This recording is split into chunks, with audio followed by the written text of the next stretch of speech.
Hej, cześć, tu Mateusz z MatMax.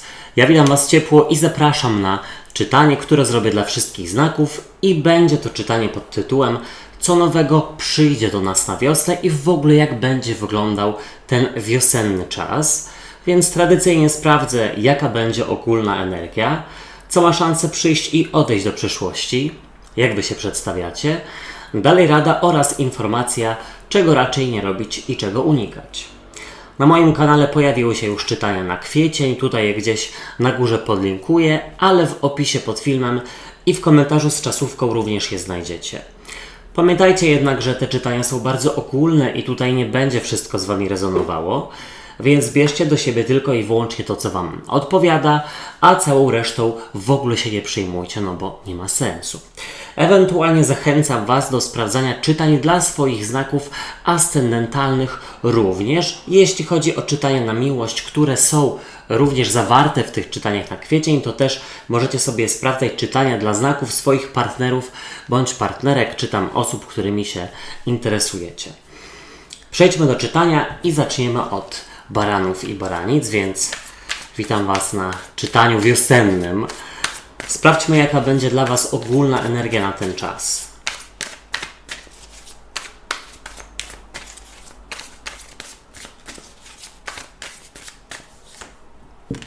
O, super. Co do Was przychodzi, co nowego się pojawia?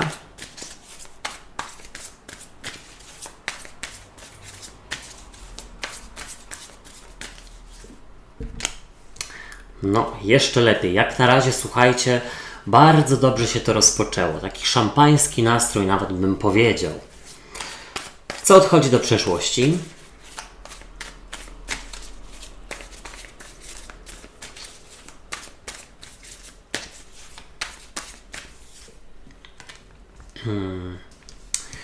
Jak Wy się przedstawiacie?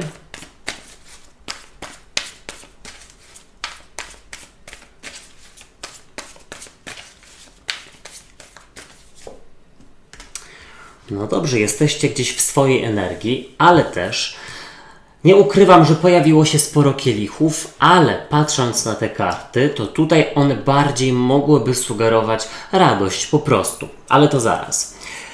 Jaka będzie dla Was rada?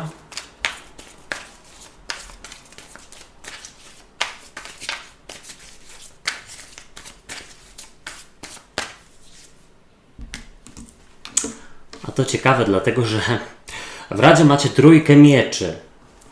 Czego raczej nie robić, czego unikać? O, słuchajcie, to mógłby być przekaz do osób, zwłaszcza które no tutaj towarzysko będą się udzielać, że tak powiem. Informacja jest taka, żeby robić to z głową, no bo możecie komuś złamać serce i to tak na serio. Ale to wiadomo, że nie każdy będzie miał z Was, czy miała taki sam przekaz.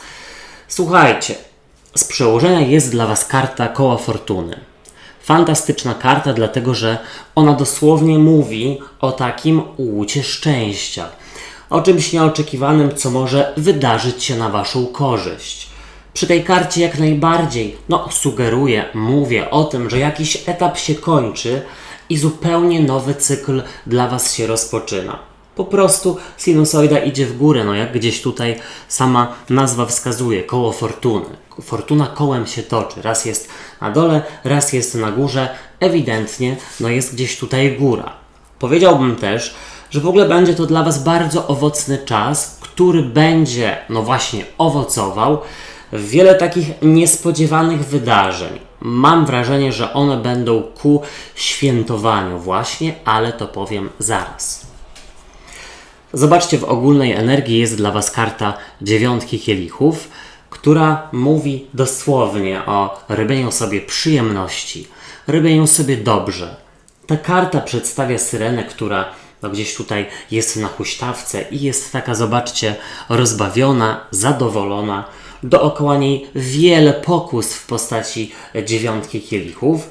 I chodzi gdzieś dokładnie o to, że jesteście w bardzo dobrym nastroju i mam wrażenie, że zupełnie nie szczędzicie sobie właśnie przyjemności. Jeśli dla Was przyjemnością są na przykład spacery, gdzieś, nie wiem, w lesie, na łące i tak dalej, jasne, robicie to, ale ja bym bardziej powiedział, że chodzi tutaj o takie przyjemności cielesne. No, być może gdzieś tutaj zaczynają się na wiosnę, powiedzmy, pikniki, więcej wyjść na zewnątrz, spotkań na łonie natury z bliskimi. Zobaczcie, przychodzi do Was karta trójki kielichów i to jest bardzo dobra informacja, dlatego że trójka kielichów mówi dokładnie o świętowaniu, o radości, o zadowoleniu. Jak najbardziej przy tej karcie możemy mówić o momencie, w którym jest powód do wzniesienia kielicha, czyli właśnie świętowania czegoś. A już zwłaszcza w połączeniu z tą kartą koła fortuny. I nie jestem pewien, czy to będzie coś związane z życiem towarzyskim, czy to będzie tak jakby spowodowane czymś związanym z pracą. To już tak naprawdę odsyłam Was do czytań miesięcznych. Tam powiedzmy na marzec, kwiecień, na maj, tam może będzie coś więcej, ale w ogóle wydaje mi się, że spotkań towarzyskich będzie całkiem dużo, takiej energii radości, świętowania, zadowolenia. No, przyszła wiosna i gdzieś mam wrażenie, że barany są takie odświeżone. No po prostu tryskacie pozytywną energią. Wiadomo, słońce. Słuchajcie, do przeszłości odchodzi karta Rydwanu, a Rydwan to karta, która sugerowałaby jakąś bardzo daleką podróż, na tej zasadzie jakby gdzieś ta podróż się nie odbyła albo byłaby odłożona w czasie, dlatego że gdzieś jest Wam dobrze tu i teraz, nie musicie gdzieś wyjeżdżać, nie potrzebujecie tak bardzo uciec od codzienności, dlatego że ona jest gdzieś luźniejsza i daje Wam zadowolenie, po prostu. Ta karta odchodząca do przeszłości również mogłaby sugerować, że uda Wam się z łatwością zapanować nad sprawą, która wymykała Wam się spod kontroli. Tutaj jest takie przejęcie tej kontroli. Być może rzeczywiście właśnie chodzi o sprawy związane z pracą, sprawy zawodowe, chociaż tutaj monety mi się nie pokazały, a właściwie Wam, chociaż mi też, bo mam ascendent w baranie. Zobaczcie, Wy przedstawiacie się jako karta Pazia Buław i to jest bardzo dobra informacja, dlatego że Paź Buław to przedstawiciel trygonu ognia, czyli baran, lew lub strzelec. Gdzieś wychodzi na to, że jesteście w swojej energii.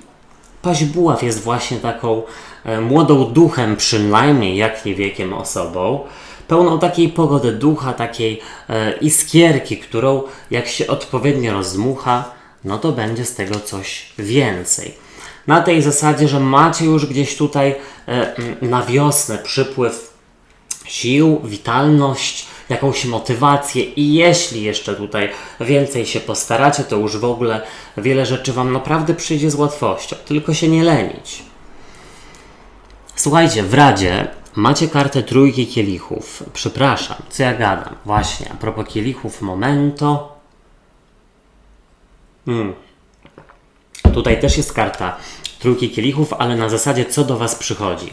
W Radzie jest trójka mieczy.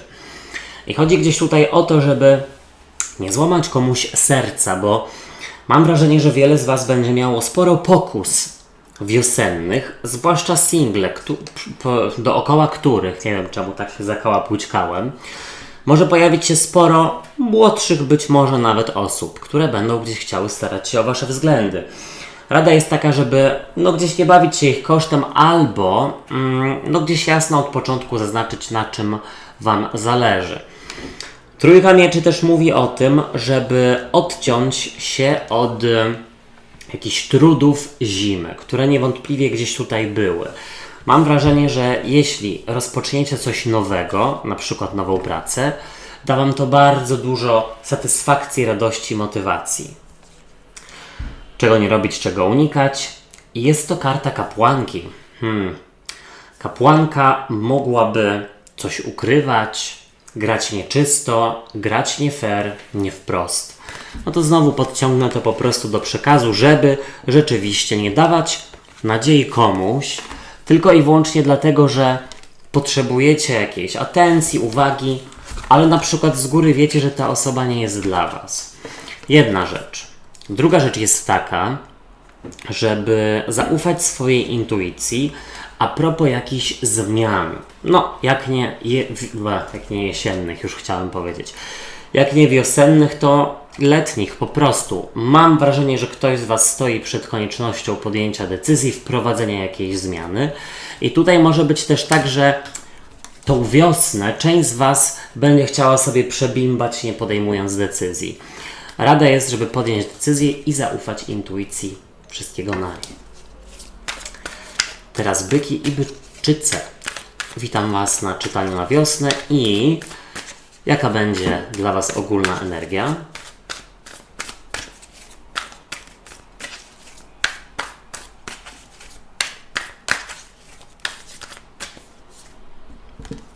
Ulala. Taka bardzo wiosenna karta się tutaj pokazała. Co do Was przychodzi? Czy coś nowego, czy coś starego, a może nic?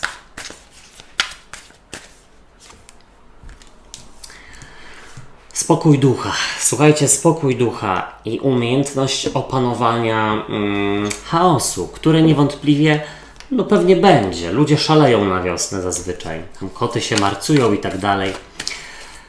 Co odchodzi do przeszłości? Ludzie też się marcują.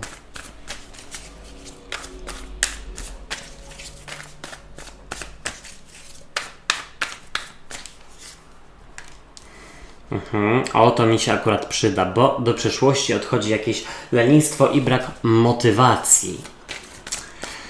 Jak Wy się przedstawiacie?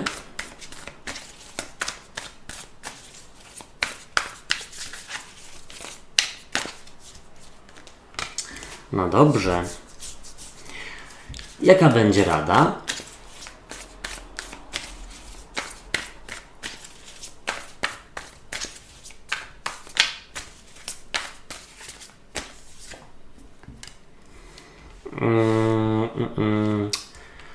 Wiecie co?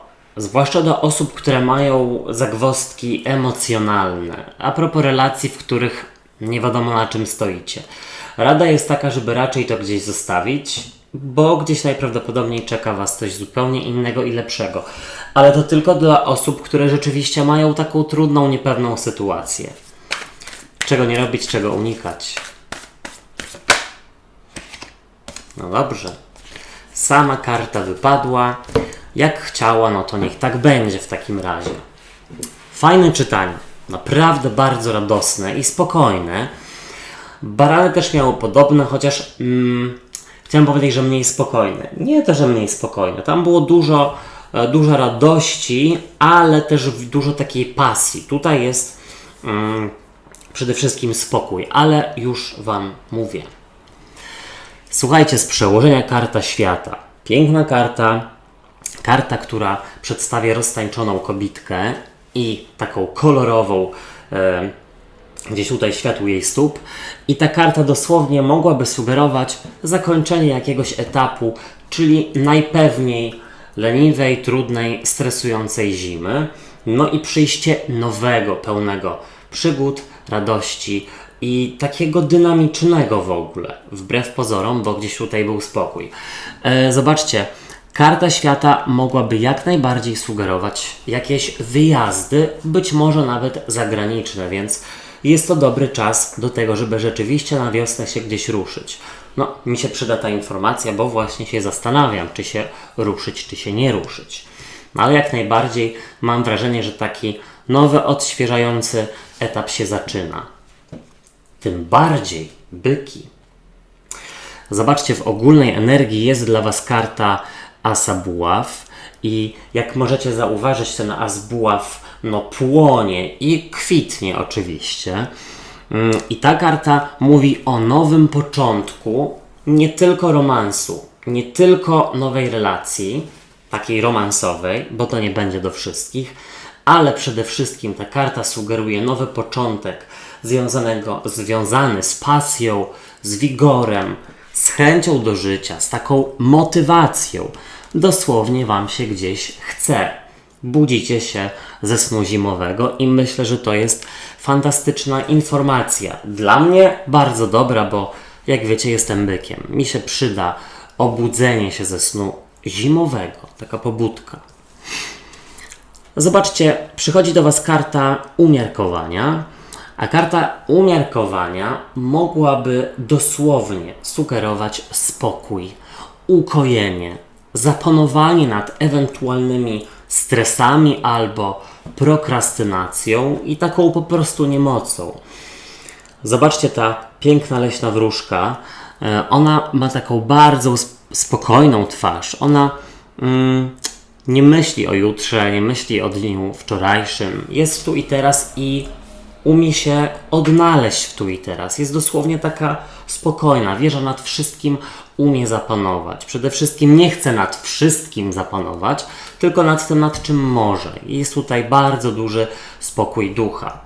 Powiedziałbym, że przy tej karcie umiarkowania w połączeniu z kartą Asem Buław moglibyśmy mówić o przejęciu kontroli, przejęciu inicjatywy i mi się wydaje, że to po prostu chodzi o chęci życiowe. Po prostu. Zobaczcie, do przeszłości odchodzi karta 10 mieczy. A 10 mieczy, no tutaj, zwłaszcza w tej talii, to jest bardzo ładnie pokazane. Ona przedstawia taką kobietkę, która leży gdzieś tutaj, taka pokonana. Ona nie widzi wyjścia z jakiejś sytuacji. Jest rozleniwiona. Po prostu gdzieś jej się nie chce. Być może też nie widzi motywacji. Nie czuje tej motywacji. I jako, że ta karta odchodzi do przeszłości, a tutaj mamy ewidentnie Asa Buław oraz kartę świata, to koniec lenistwa, jest motywacja, jest chęć, jest pasja, jest działanie. Bardzo dobrze. Wydaje mi się nawet, że może jakaś nowa relacja się pojawić, zwłaszcza do singli. Zobaczcie, wy przedstawiacie się jako karta rycerza kielichów, a rycerz kielichów na delfinie jest zadowolony. On tutaj wznosi kielich do góry, więc gdzieś wychodzi na to, że jest w bardzo dobrym nastroju. Rycerz kielichów jest kimś, kto nawet chciałbym powiedzieć, że jest osobą frywolną, ale frywolne to mogłoby zabrzmieć pejoratywnie, negatywnie. On jest po prostu zadowolony i mam wrażenie, że trudy, takie zwykłe trudy dnia codziennego, nawet nie to, że odrzuca na później, czy w ogóle zamiata pod dywan, tylko po prostu się nimi nie przejmuje. Idzie do przodu z uśmiechem na twarzy. I dobrze, to nie jest wcale dobra mina do złej gry, to jest po prostu osoba, która czuje taką pozytywną energię. Mam wrażenie, że u kogoś będzie nowa relacja, ewentualnie powrót wigoru, zwłaszcza łóżkowego, w istniejącej. Zobaczcie, w Radzie jest karta 6 mieczy i ona przedstawia taką kobietkę, która odpływa i zostawia za sobą taką zakrwawioną szatę. Rada jest, żeby odejść od tego, co rzeczywiście jest dla Was niestałe, niestabilne, podjąć decyzję samemu. Jeśli chodzi o relacje niestabilne, niefajne, odejść, dlatego że gdzieś tutaj najprawdopodobniej coś nowego, nawet całkiem niedługo będzie. 6 mieczy też mówi o tym, żeby tak gdzieś wyjechać, tak gdzieś pojechać, zrobić sobie jakieś wolne i zmienić otoczenie, chociaż na chwilę. Czego nie robić, czego unikać? 9 mieczy. Karta chomika w głowie, który nie może przestać się kręcić w tym kołowrotku. Nie wymyślaj po prostu, byku i byczyco. Nie szukaj problemów, nie szukaj dziury w całym. Jak Ci przyjdzie jakiś pomysł do głowy, zwłaszcza a propos zmiany lub wyjazdu, to po prostu to zrób, czy tam wakacji, urlopu. Nie szukaj sobie jakichś barier, przeszkód. Jeśli tutaj jest to nowa osoba w Twoim życiu, i masz gdzieś tutaj takie wątpliwości, to gdzieś wychodzi na to, że te wątpliwości wychodzą bardziej z Ciebie, a nie dlatego, że ta osoba daje Ci, powód do posiadania wątpliwości. Wszystkiego naj. Teraz bliźnięta. Ja Was witam na czytaniu na wiosnę i sprawdźmy, jaka będzie dla Was ogólna energia na ten czas.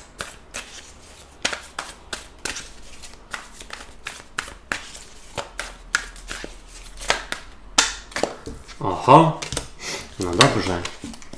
Sama karta chciała wypaść, pokazać się, to bierzemy. Co do Was przychodzi nowego, co się pojawia? Ciekawe, czy w ogóle coś? Bo może nie.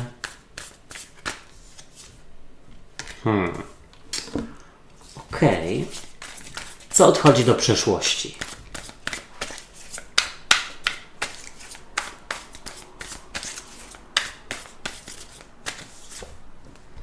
O, pięknie. Do przeszłości odchodzi trójka mieczy. Albo złamane serce, albo jakiś żal, smutek, niemoc. Jak Wy się przedstawiacie?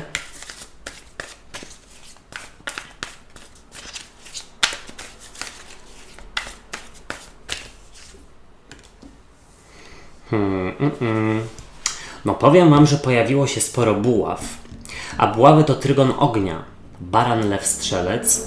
Nie wiem, czy Wam to coś mówi. Tutaj motocykl przed chwilą mi przejechał pod oknem. Może rzeczywiście na potwierdzenie, że ktoś z Was ma ogień. Rada dla Was.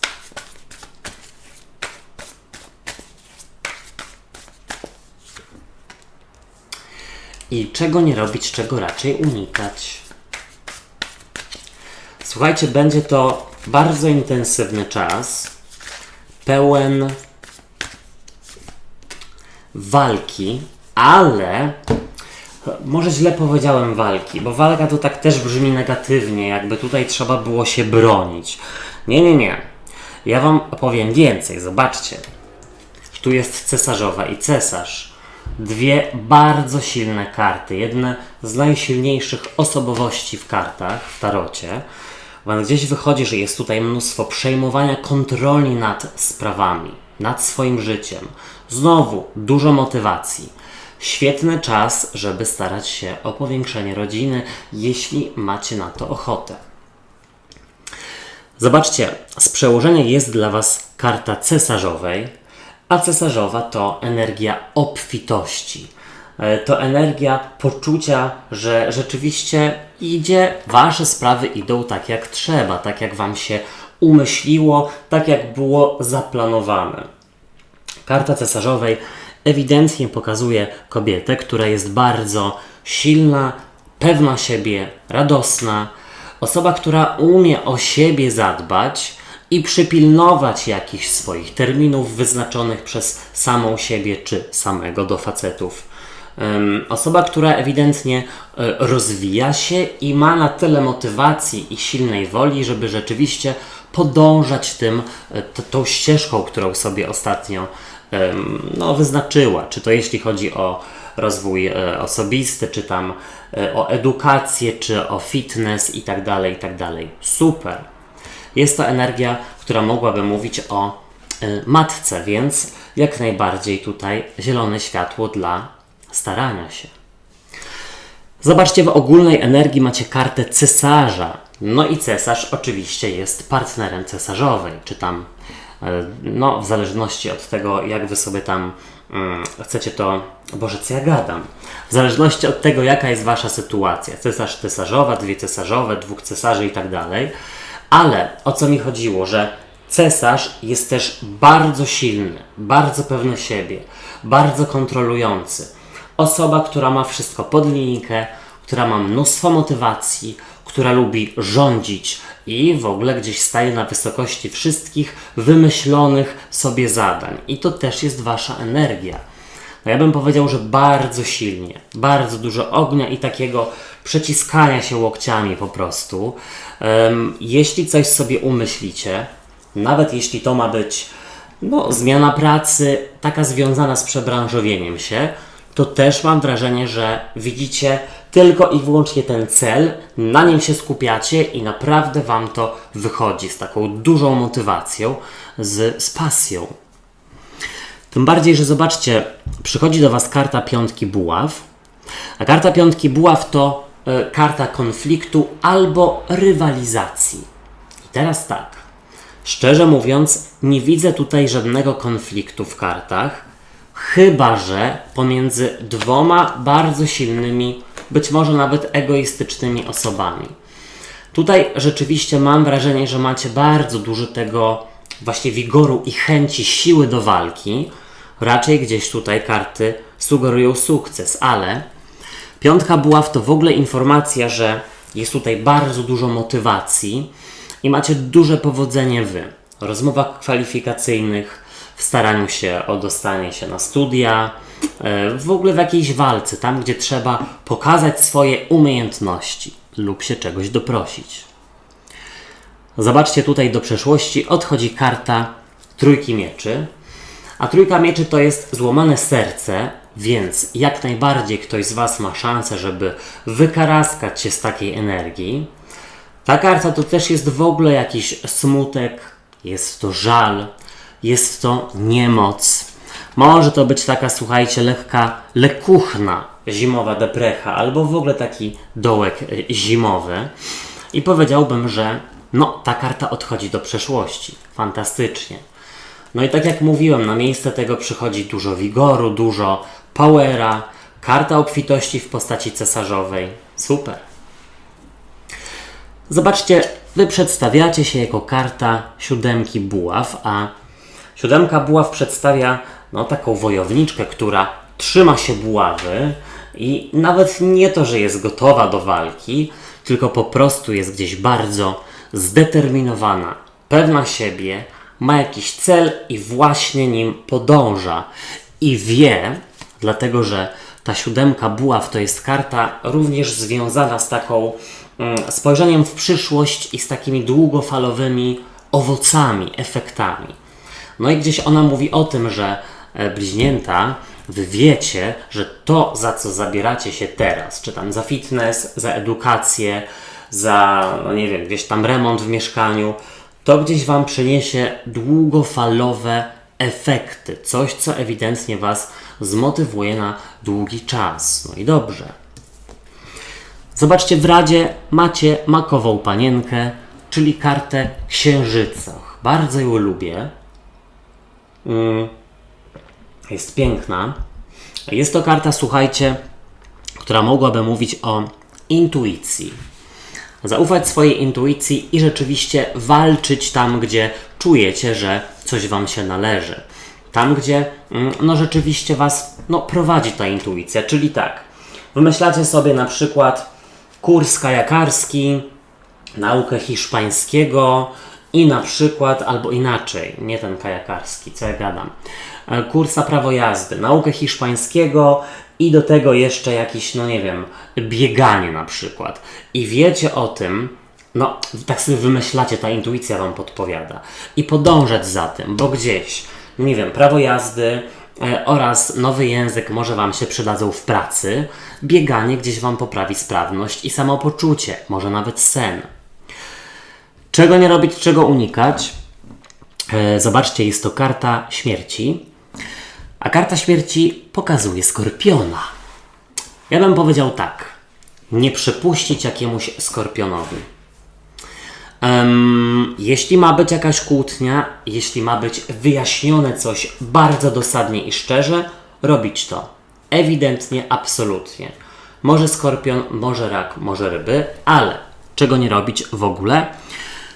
Nie stopować tego, co podpowiada Wam intuicja, czy, no nie wiem, Wasze serce, bo ja mam wrażenie, że tu jest ogromny rozkwit i motywacja. Tylko część z Was może mieć wymówki w postaci lenistwa albo, no nie wiem czego. No, nie szukać sobie wymówek. Wszystkiego dobrego. Teraz raki. Nie wiem czemu chciałem powiedzieć lucky, a może nawet powiedziałem. Lucky to po angielsku, no szczęśliwy. Czy tam szczęście, czy tam jak to, więc no może rzeczywiście raki takie będą. Raki będą lucky. Jaka będzie dla Was ogólna energia na wiosnę?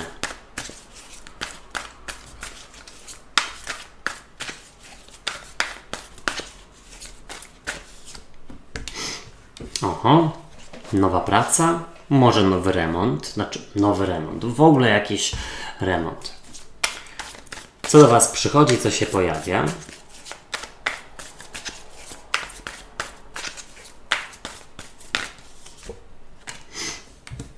Kolejna karta nowego początku.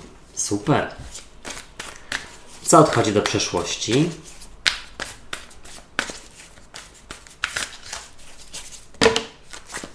No dobra. Sama karta wypadła. No to widocznie tak miało być. No weźmy. Jak już się pcha, to bierzmy. Jak wy się przedstawiacie?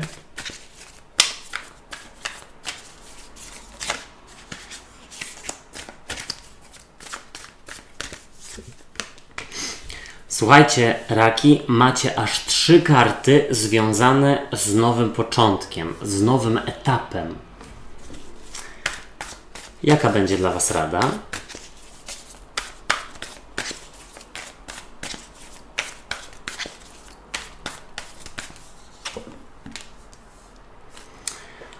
I też w ogóle sporo buław, czyli no te karty odpowiadają trygonowi ognia, baran, lew, strzelec lub w ogóle motywacji, pasji. Czego raczej nie robić, czego unikać.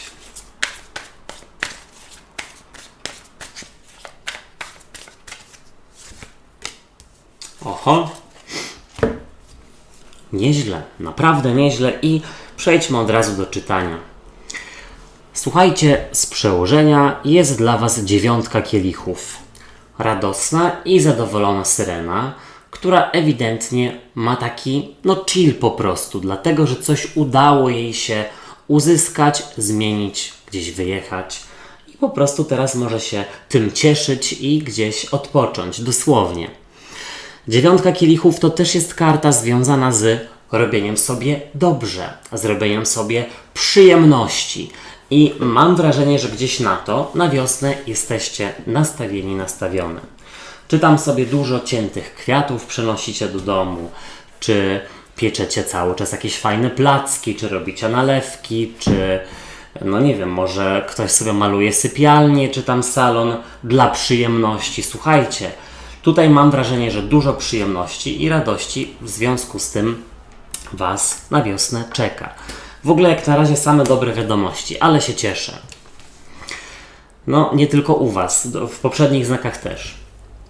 Zobaczcie, w ogólnej energii jest dla was karta As-Monet. Piękny As-Monet, którego bardzo lubię w tej talii, bo pokazuje kwitnące malwy. Uwielbiam malwy, kojarzą mi się gdzieś między innymi z dzieciństwem, ale As-Monet to jest nowy początek, nowych fundamentów, czegoś stabilnego.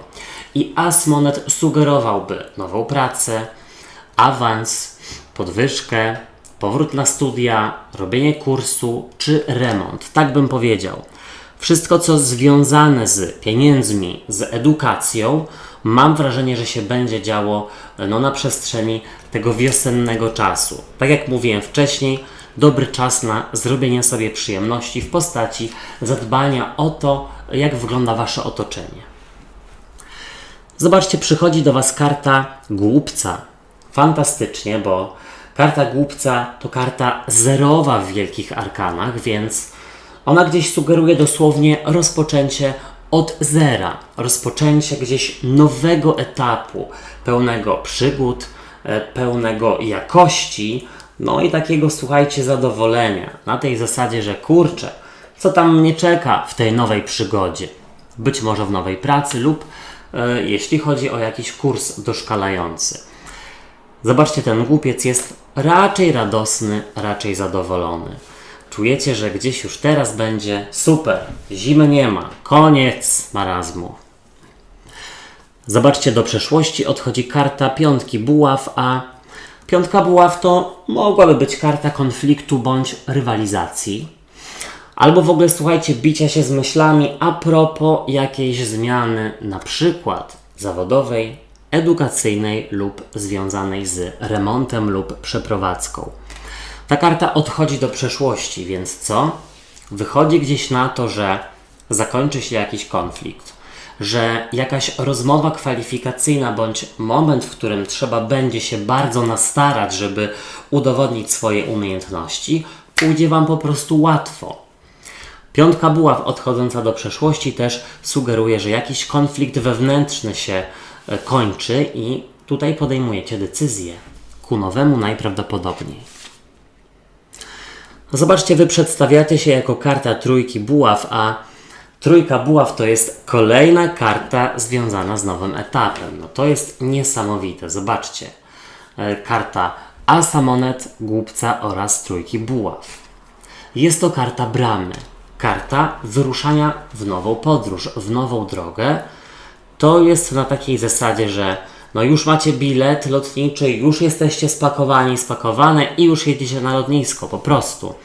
Tu jest ewidentnie spojrzenie w przyszłość wraz z nowym etapem, na przykład zmiana pracy, bo wiecie, że gdzieś wyjście ze strefy komfortu, poznanie nowych ludzi, rozwój i tak dalej zaowocuje przypływem energii. Momento. Dobra, jaka jest dla Was dobry sok, ale też dobra, idźmy dalej. Jaka jest dla Was rada? Jest to karta dziesiątki buław, a dziesiątka buław to karta motywacji. To karta dawania z siebie wszystkiego, rzeczywiście postarania się o ten nowy początek, o ten remont, o tą przeprowadzkę czy o powrót na studia. Tutaj karty sugerują na tak, żeby coś zmienić, o coś się postarać, w coś włożyć więcej zaangażowania. Dziesiątka buław też sugeruje, żeby nie nakładać na swoje barki, wiecie czego? Wymyślonych wymówek i barier dosłownie. Dlaczego czegoś nie zmienić? Dlaczego czegoś nie zrobić? Dlaczego sobie czegoś nie kupić i nie zrobić czegoś dla siebie? Zobaczcie, czego nie robić, czego unikać i jest to karta świata. Karta świata mogłaby sugerować wyjazd za granicę i nie wiem czemu, ale ktoś z Was ma w radzie, zwłaszcza jeśli na przykład myślicie, czy by nie jechać do pracy za granicę, żeby raczej jeszcze spróbować, słuchajcie, coś zrobić tutaj, w tym kraju, gdzie jesteście, no bo wiadomo, że nie wszyscy są w Polsce. Karta świata też w ogóle sugeruje, żeby nie opóźniać jakiejś zmiany, pozwolić sobie na wiosnę pełną parą. Słuchajcie, wszystkiego naj. Teraz lwy i lwice. Ja Was witam na czytaniu na wiosnę i sprawdźmy, jaka będzie dla Was ogólna energia na ten czas.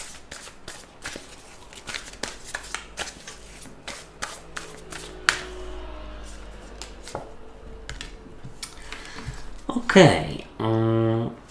Co do Was przychodzi, co się pojawia?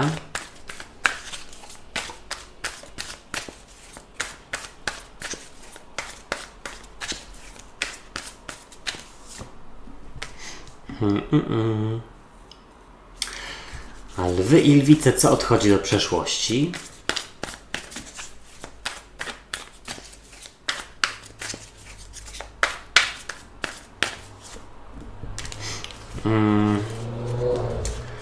Dziwacznie. Jak Wy się przedstawiacie?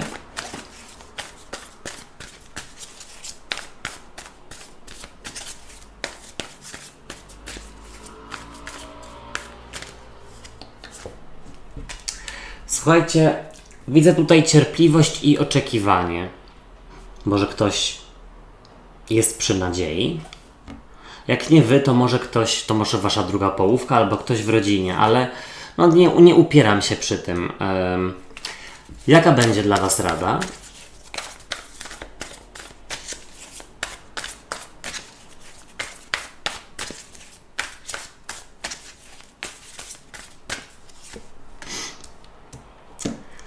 I czego raczej nie robić, czego unikać w tym okresie wiosennym?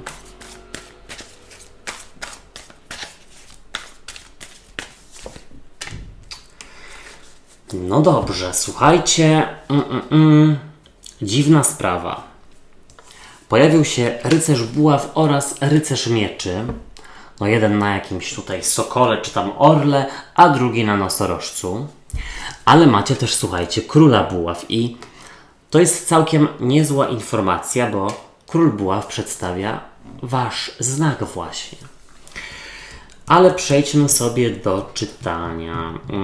Wiecie co, widzę tutaj sporo spokoju, ale związanego z jakąś strefą komfortu. Może zaraz dojdziemy do tego, o co tutaj chodzi. Zobaczcie z przełożenia jest 4 kielichów. A 4 kielichów przedstawia syrenę, która zastanawia się nad przyjęciem jakiejś propozycji najprawdopodobniej. Coś tutaj jest na horyzoncie, co do tej pory być może ignorowała lub odkładała na później. No i teraz słuchajcie, to powraca. Tak bym powiedział, jest to do przyjrzenia się. Mam wrażenie w ogóle, bo przy tej karcie 4 kielichów bardzo często mówię o takiej kontemplacji, o myśleniu, strefie marzeń, zastanawianiu się, ale też słuchajcie, jakiejś strefie komfortu. I wydaje mi się, że lwy bardzo dużo sobie marzą i na coś czekają, po prostu. Może słuchajcie, czekacie do lata na to, żeby z kimś pojechać na urlop, albo samemu czy samej. Tak mi się wydaje, że macie coś takiego, że kurczę, działacie tak jakby od etapu do etapu. Może od wyjazdu do wyjazdu, może od weekendu do weekendu. Zobaczcie, w ogólnej energii jest dla Was karta 5 kielichów z kolei. I 5 kielichów przedstawia taką syrenę troszeczkę w nostalgicznym nastroju, która patrzy na 3 rozlane kielichy i nie zauważa, że przed nią jest potencjał 2 pełnych kielichów. I to jest rzeczywiście taka informacja, że trzeba zmienić tok myślenia, że trzeba spojrzeć z innej perspektywy na pewne sprawy, dlatego że gdzieś skupiając się na tym, czego nie macie albo co Wam nie wyszło, ewidentnie nie macie rozwoju. To też jest tutaj taka informacja bardzo ważna, żeby lwy zaczęły budować nowe wspomnienia, nowe przeżycia, nowe emocje w swoim życiu, a nie żyć tymi poprzednimi, zwłaszcza jeśli to jest a propos relacji z jakąś osobą, z którą myślicie, że tutaj sprawy mogły pójść w inną stronę. Żeby gdzieś, powiedzmy w cudzysłowie, przykryć te niemiłe wspomnienia, trzeba zacząć budować nowe. Znowu chcę powtórzyć, że byki bardzo bujają w obłokach i czegoś, czy właściwie nie, chciałem powiedzieć, że czegoś Wam brakuje. Nie, po prostu na coś czekacie. Powiedzcie, na co Wy tam czekacie. Zobaczcie. Przychodzi do Was karta Króla Buław albo Królowej Buław, to już możecie sobie odwracać tę energię. A jest to energia osób z poznaku Barana, Lwa bądź Strzelca, czyli właśnie przedstawicieli Trygonu Ognia. Bardzo dobrze, dlatego że gdzieś przychodzi do Was Wasza energia. Ale o co chodzi jeszcze innego, zwłaszcza dla singli? Być może pojawi się tutaj okazja do bardzo ognistego romansu i ja mam wrażenie, że, bo Król Buław czy tam Królowa Buław to może być romansista lub romansistka.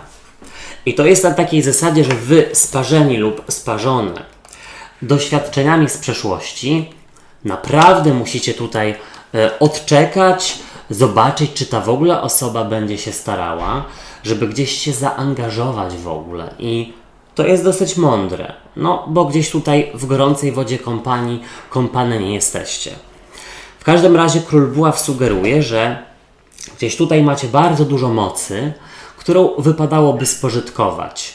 I z myślenia trzeba przejść w czyny, czyli nie myślicie o powrocie na siłownię, nie myślicie o kursie językowym czy o rozpoczęciu odkładania pieniędzy na fajny wyjazd, tylko już teraz zaczynacie to robić. Zobaczcie, tutaj do przeszłości odchodzi karta Rycerza Mieczy. Momento. I Rycerz Mieczy walczy. Słuchajcie, walczy być może tak dosyć chaotycznie, bo tutaj ta karta jest w negatywie i to na tej zasadzie, że lwy zanim w ogóle zaczną działać, to właśnie muszą sobie coś bardzo porządnie zaplanować, przemyśleć. Mam wrażenie, że troszeczkę brakuje tutaj spontaniczności, ale to też może być właśnie z tym związane, że Wy jesteście związani bardzo mocno ze strefą komfortu. Natomiast w ogóle mam wrażenie, że będzie to spokojniejszy czas, ta wiosna, bo tutaj gdzieś ta walka związana z Rycerzem Mieczy odchodzi do przeszłości. Będzie gdzieś po prostu spokojniej. Zobaczcie, Wy przedstawiacie się lwy i lwice jako karta 7 monet. A jest to karta Kolejna, słuchajcie, trzecia karta związana z takimi przemyśleniami, ze snuciem planów, z zastanawianiem się a propos swojej przyszłości i mi się wydaje, że część z Was być może na przykład podejmuje decyzję a propos powrotu na kurs językowy, podwyższenia swoich kwalifikacji i może wyjazdu za granicę na przykład. Tak mi się wydaje. Siódemka monet to jest w ogóle karta cierpliwości i sugeruje, że bardzo na coś czekacie albo czegoś lub kogoś oczekujecie. Może rzeczywiście dziecka. Ogólnie dosyć spokojnie tutaj się przedstawiacie. Zobaczcie, w Radzie macie kartę rycerza buław na nosorożcu. I zobaczcie, no on jest gdzieś tutaj przy tym królu buław. No taki, no on tutaj próbuje, ale może za bardzo chcieć. Może być w gorącej wodzie kąpany.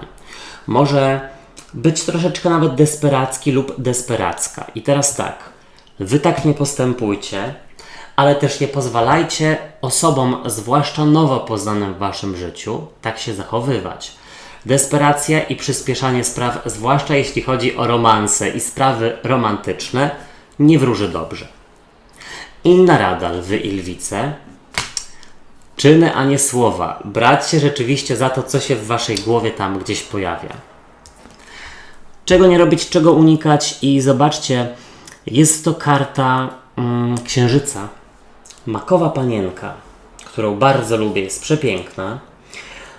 W ogóle słuchajcie, maki w połączeniu z księżycem to jest takie bardzo, uważam, nietypowe połączenie. Jeszcze nie widziałem takiego księżyca w tarocie, ale słuchajcie, ta karta sugeruje, żeby nie wzbraniać się przed zmianami, żeby zaufać swojej intuicji. I co tam jeszcze było? Karta księżyca, słuchajcie, no dosłownie jest związana z intuicją, ale oj, wybaczcie, coś tu się dzieje. Ja bym powiedział też o jedna rzecz, bo księżyc to jest rak, skorpion, ryby, przedstawiciel trygonu wody. Nie próbować za wszelką cenę, może nawet siłą, pomagać osobie z tego trygonu, jeśli rzeczywiście ten ktoś nie potrzebuje bądź nie chce waszej pomocy. Zwłaszcza jeśli tu jest jakiś problem z używkami bądź z agresją. Wszystkiego na nie. Teraz panny i pannicze. Ja was witam na czytaniu na wiosnę. Sprawdźmy, jaka będzie dla was ogólna energia.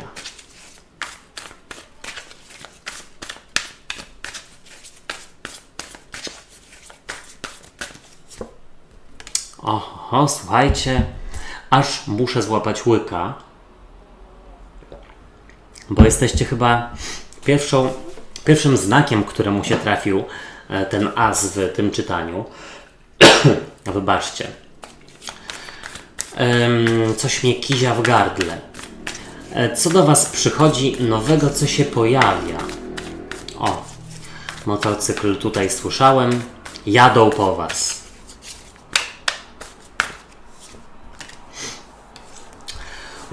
Słuchajcie. Może jakieś odnowienie będzie. Tam, gdzie nie widać było nadziei, albo tam, gdzie relacja bądź sprawa wisiała na włosku. Co odchodzi do przeszłości?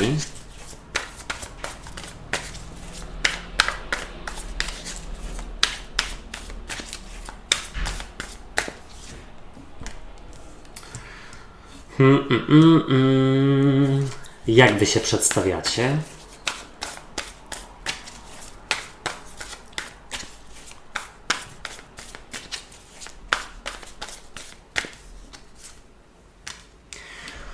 No, niezłe czytanie, słuchajcie. Naprawdę silne karty się pokazały. Rada dla was. Słuchajcie, ja w ogóle mam wrażenie, że energię na całe tygodnie, bądź na całe miesiące, bądź na jakieś tam okresy w ogóle, bardzo się powtarzają dla wielu znaków. To też w ogóle chyba jest związane z tym, że pewne etapy w naszym życiu są po prostu związane z pewną konkretną dawką konkretnej energii. Wiosna, każdy budzi się do życia i gdzieś tutaj dużo tego widzę w waszych czytaniach. Czego nie robić, czego unikać?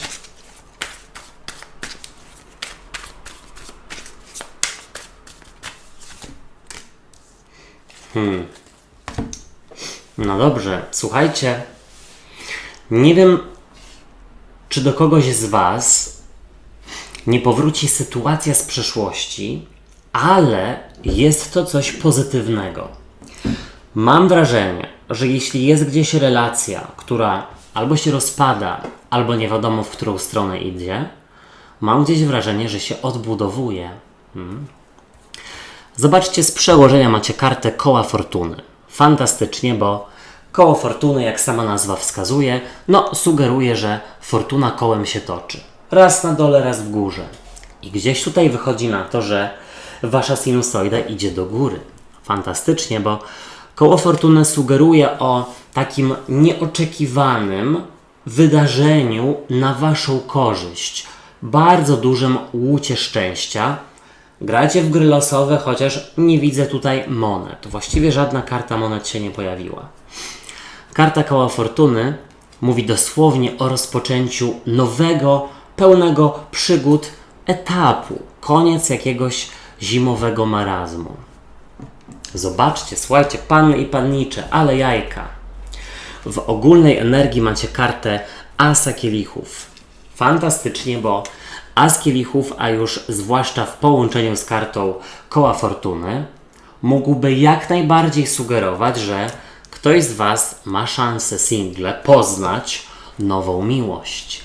Ewentualnie czuje, że gdzieś tutaj może być odrodzenie z kimś, z kim coś, chyliło się ku końcowi.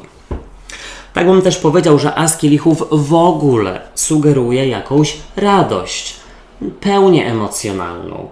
I powiedziałbym, że jako że kielichy to emocje, to uczucia, a tutaj ten kielich jest na takiej fali, dookoła niego złote rybki, to gdzieś wychodzi na to, że panny i pannicze tryskają energią i optymizmem i tylko tego Wam można pozazdrościć. Zobaczcie, przychodzi do Was karta sądu ostatecznego, która przedstawia piękną anielicę ze złotymi skrzydłami. Być może Wasz anioł stróż, który gdzieś jak najbardziej czuwa nad Wami i pomoże Wam osiągnąć coś, na co czekacie. Ale spokojnie, to nie do każdego. Też nie każdy wierzy w anioła stróża. Słuchajcie, do brzegu.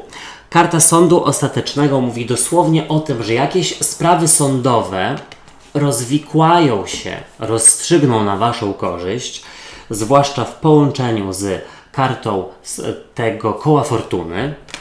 Ewentualnie ta karta sugeruje o wejściu na wyższy poziom, czyli jakaś sytuacja, jakaś relacja ma szansę się odrodzić.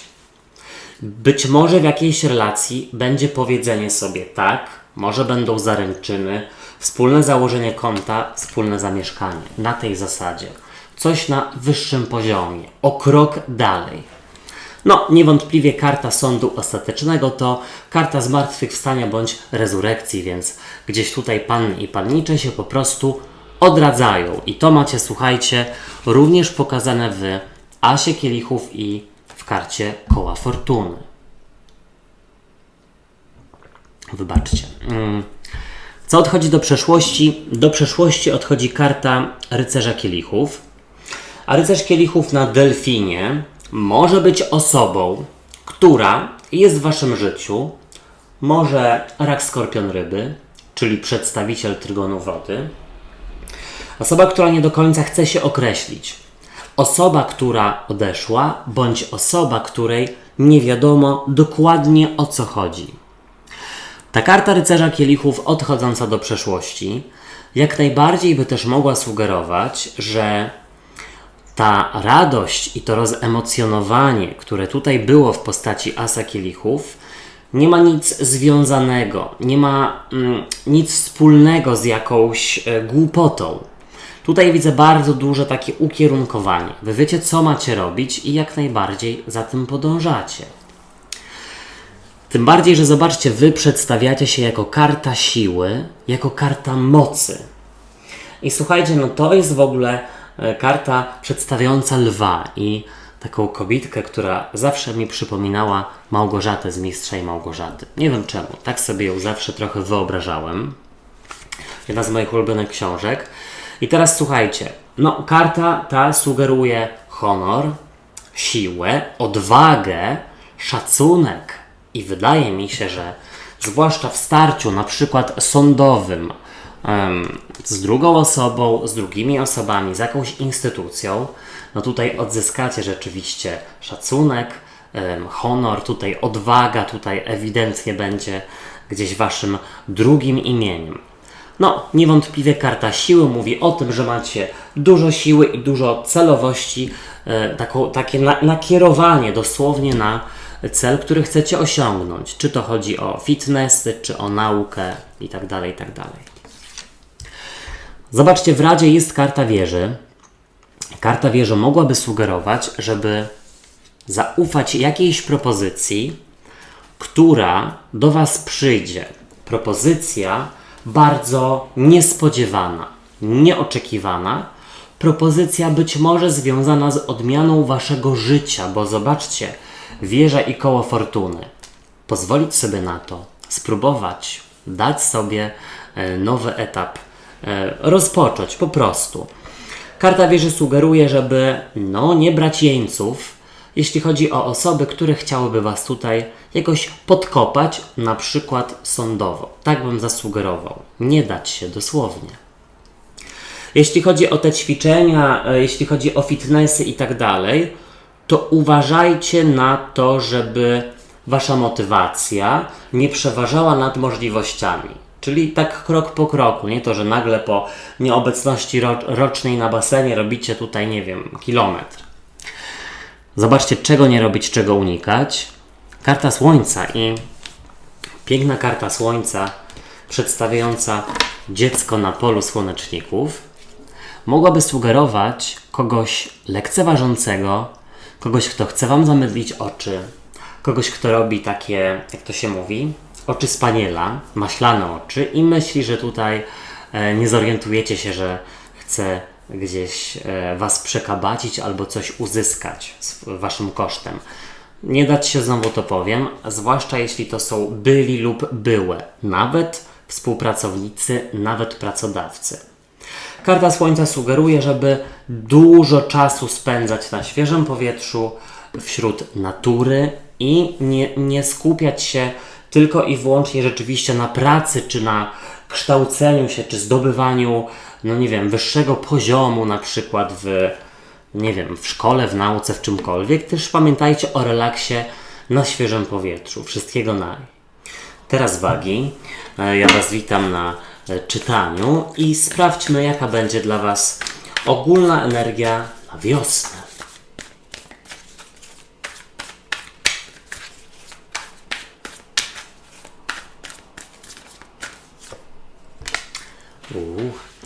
Co do Was przychodzi, co się pojawia nowego?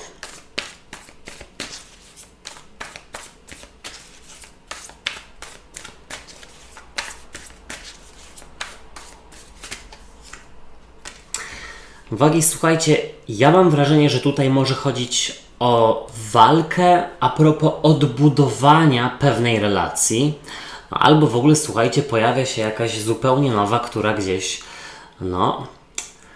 zburzy Wam spokój, albo rutynę po prostu. Co odchodzi do przeszłości?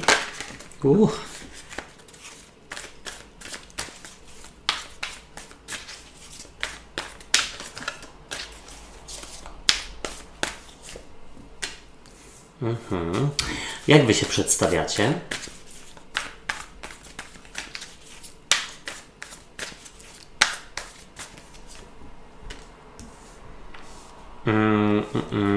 Ale wiecie co, mi się wydaje, że to też nie musi być tylko i wyłącznie związane z miłością. Ja mam wrażenie, że w ogóle bardzo się tutaj staracie, żeby komuś pomóc, żeby kogoś wesprzeć, ewentualnie jest to wytężony czas w pracy, w życiu zawodowym. Jaka będzie dla Was rada?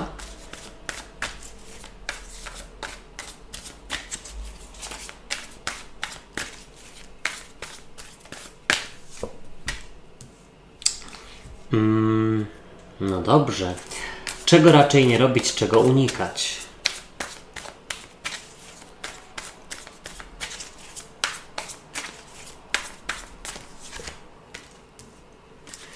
No tak, ewidentnie może być to związane również z życiem zawodowym, ale przejdźmy już do czytania. Zobaczcie, z przełożenia jest dla Was karta 10 monet, a ona mogłaby właśnie wskazywać Waszą sytuację zawodową, stabilność finansową, jak najbardziej jakieś dobre fundamenty, zwłaszcza jeśli chodzi o nową pracę. Co prawda nie widzę tutaj nowości, ale widzę sporo starania się i wydaje mi się, że to staranie się rzeczywiście, te starania, no gdzieś tutaj będą miały odzwierciedlenie w tej 10 monet, bo jest to karta stabilizacji finansowej, stabilizacji zawodowej i w ogóle poczucia, że stoicie no, gdzieś stabilnie na dwóch nogach, tak bym zasugerował. Jeśli chodzi o 10 monet, to też jest karta rodziny. Ona w wielu taliach jest właśnie przedstawiona jako rodzina, z jakimiś tam psami, z jakimiś plonami, z pałacem czy z domem w tle. I ta karta sugerowałaby, że rodzina w tym czasie wiosennym odegra ogromną rolę w Waszym życiu. Być może gdzieś Wasza rodzina dzięki Wam będzie się czuła jak 10 monet, czyli bardzo spokojnie, bardzo stabilnie. Zobaczcie, tutaj w ogólnej energii jest dla Was karta 2 kielichów i jest to karta miłości. Zobaczcie, są tutaj 2 syreny, które jak najbardziej mają się ku sobie. Ta karta jest związana z szacunkiem, z wsparciem, z miłością, z opieką i wydaje mi się, że rzeczywiście w tych najbliższych miesiącach najważniejsze, naprawdę fundamentalne są po prostu dla Was relacje z najbliższymi. Albo kogoś bardzo wspieracie, albo komuś bardzo naprawiacie, albo oboje staracie się rzeczywiście o to, żeby odbudować gdzieś Waszą relację. Tak bym zasugerował. 2 kielichów to piękna karta, która mówi o miłości, o czułości, o dzieleniu się z innymi, no swoją taką pozytywną energią i wydaje mi się, że rzeczywiście tego jest bardzo dużo u Was w tym miesiącu. Zobaczcie, przychodzi do Was karta 5 buław i jest to karta rywalizacji bądź konfliktu, ale niekoniecznie, bo ta karta mogłaby w ogóle sugerować rywalizację w sensie rozmowy o pracę, albo dokształcaniu się, albo w ogóle pracy zespołowej lub pracy takiej wytężonej. Na takiej zasadzie, jakby rzeczywiście w tym okresie wiosennym najbardziej zwracałybyście uwagę na rodzinę i relacje oraz na pieniądze i życie zawodowe. Być może dlatego, że zbieracie sobie tutaj pieniądze na jakąś podróż bądź na jakiś ważniejszy zakup w przyszłości, być może związany z domem bądź z remontem. No ewentualnie gdzieś tutaj rzeczywiście jest taka walka w cudzysłowie, no a propos nowej pracy, tak bym zasugerował. Nowej pracy, która wiecie, że przyniesie Wam więcej rozwoju, więcej pieniędzy i taką konkretniejszą stabilizację, aniżeli obecna praca. Tak bym zasugerował. Zobaczcie, tutaj do przeszłości odchodzi karta królowej monet.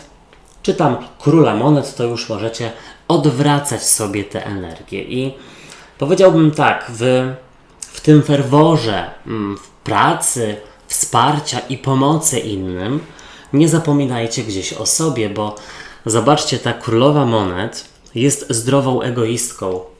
Ona gdzieś tutaj pokazuje na siebie i ona tutaj sugeruje, że jej zdanie, jej potrzeby, jej komfort są najważniejsze i mam wrażenie, że możecie w tych miesiącach przyodziewać taką postać, powiedzmy, takiego ratownika, takiej osoby, która bardzo wspiera innych, ale rzeczywiście może momentami zapominać w ogóle o sobie i informacja jest taka, żeby tego nie robić. Natomiast jeśli chodzi o życie zawodowe, to powiedziałbym, że tutaj jakaś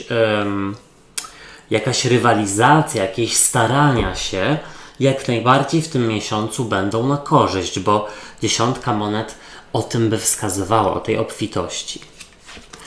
Zobaczcie, wy przedstawiacie się jako karta 8 buław, a 8 buław to karta komunikacji, wieści, informacji. I gdzieś jak najbardziej wychodzi na to, że wiecie, jak rozmawiać o pieniądzach. Wiecie, jak mówić, żeby siebie sprzedać, żeby rzeczywiście wzbudzić atrakcyjność, na przykład wobec potencjalnego pracodawcy czy pracodawców. 8 buław w ogóle sugeruje, że w tych miesiącach, w tym okresie wiosennym pracujecie i żyjecie na bardzo wysokich obrotach. Dajecie z siebie naprawdę wszystko.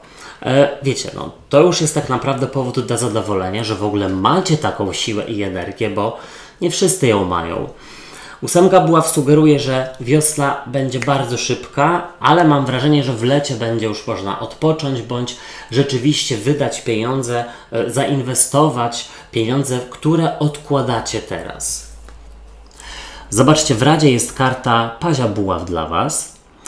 I Paź Buław jest kartą komunikacji, informacji. I teraz tak, w ogóle bardzo dużo trygonu ognia się tutaj pojawiło, no bo buławy jak najbardziej przedstawiają trygon ognia, czyli barana, lwa bądź strzelca. Byk też się pokazał, słuchajcie. Ale do czego piję? Żeby, jeśli zastanawiacie się, czy o coś się starać, o kogoś, czy rzeczywiście brać się za zmiany zawodowe, czy rzeczywiście teraz pracować intensywniej, żeby móc sobie więcej odłożyć i w najbliższej przyszłości zainwestować? Karty sugerują tak, zrób to. Angażuj się, ale oczywiście nie zapominaj o sobie. No bo nie tylko pracą bądź pomocą człowiek żyje. Zobaczcie, czego nie robić, czego unikać i jest to karta śmierci. A karta śmierci mogłaby wskazywać skorpiona, albo raka bądź ryby. I tutaj też jest, słuchajcie, taka informacja, żeby nie próbować pomóc komuś za wszelką cenę, nawet jeśli rzeczywiście ta osoba, albo zwłaszcza jeśli ta osoba nie potrzebuje waszej pomocy, wsparcia, bo ja mam wrażenie, że może tutaj mieć ktoś rzeczywiście, nawet słuchajcie, w waszej rodzinie, bo jest ta 10 monet lub w ogóle w bliskim otoczeniu zawodowym, jakiś problem na przykład i wy bardzo chcecie tutaj kogoś wesprzeć i pomóc. Rada jest taka, żeby tego nie robić za wszelką cenę, jeśli ktoś rzeczywiście tego nie docenia, bądź ewidentnie nie potrzebuje. Karta śmierci sugeruje, żeby porozmawiać o pieniądzach w obecnym miejscu pracy, bo możecie tutaj wiele zyskać, aniżeli zmieniając w ogóle. Wszystkiego dobrego. Teraz skorpiony. Zapraszam Was na czytanie na wiosnę i jaka będzie dla Was ogólna energia na ten czas.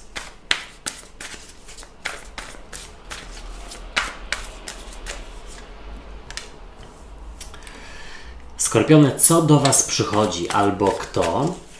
Czy coś nowego? Czy zupełnie nie?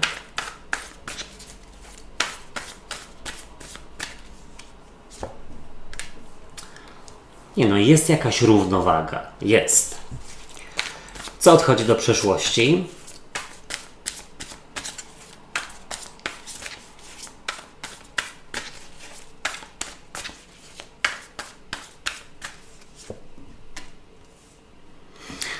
To na tej zasadzie jakby coś ukrytego wyszło na jaw, ale na waszą korzyść. To może być związane z toksyczną sytuacją, z toksyczną relacją. Jak wy się przedstawiacie? Albo może nawet nie toksyczną relacją bądź sytuacją, w której czujecie, że trudno jest jakoś przełamać pewne bariery, trudno jest się wykaraskać z czegoś, jakiś zastój być może.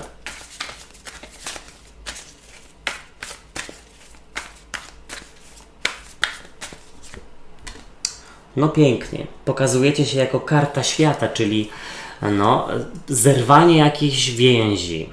Tak bym powiedział, ale tutaj rzuciłem. Nie to, że zerwanie więzi z kimś, na przykład z rodziną bądź z przyjaciół, tylko bardziej takich, no bo zobaczcie, bo jest tutaj diabeł i on właśnie więzi, ogranicza, i zerwanie takich więzi, diabelskich sideł. O! Rada dla Was.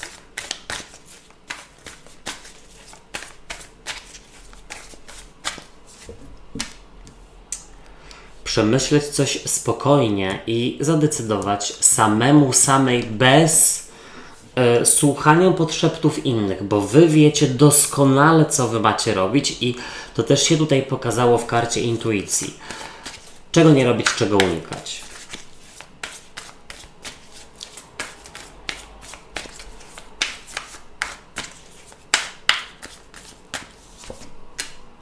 Okej, słuchajcie, dobre czytanie, naprawdę dobre. Ja tutaj już od razu przejdę do brzegu, bo co będę wymyślał. Słuchajcie, zacznę od tego, Skorpiony i Skorpionice, że z przełożenia macie kartę Trójki Kielichów. I jest to karta świętowania.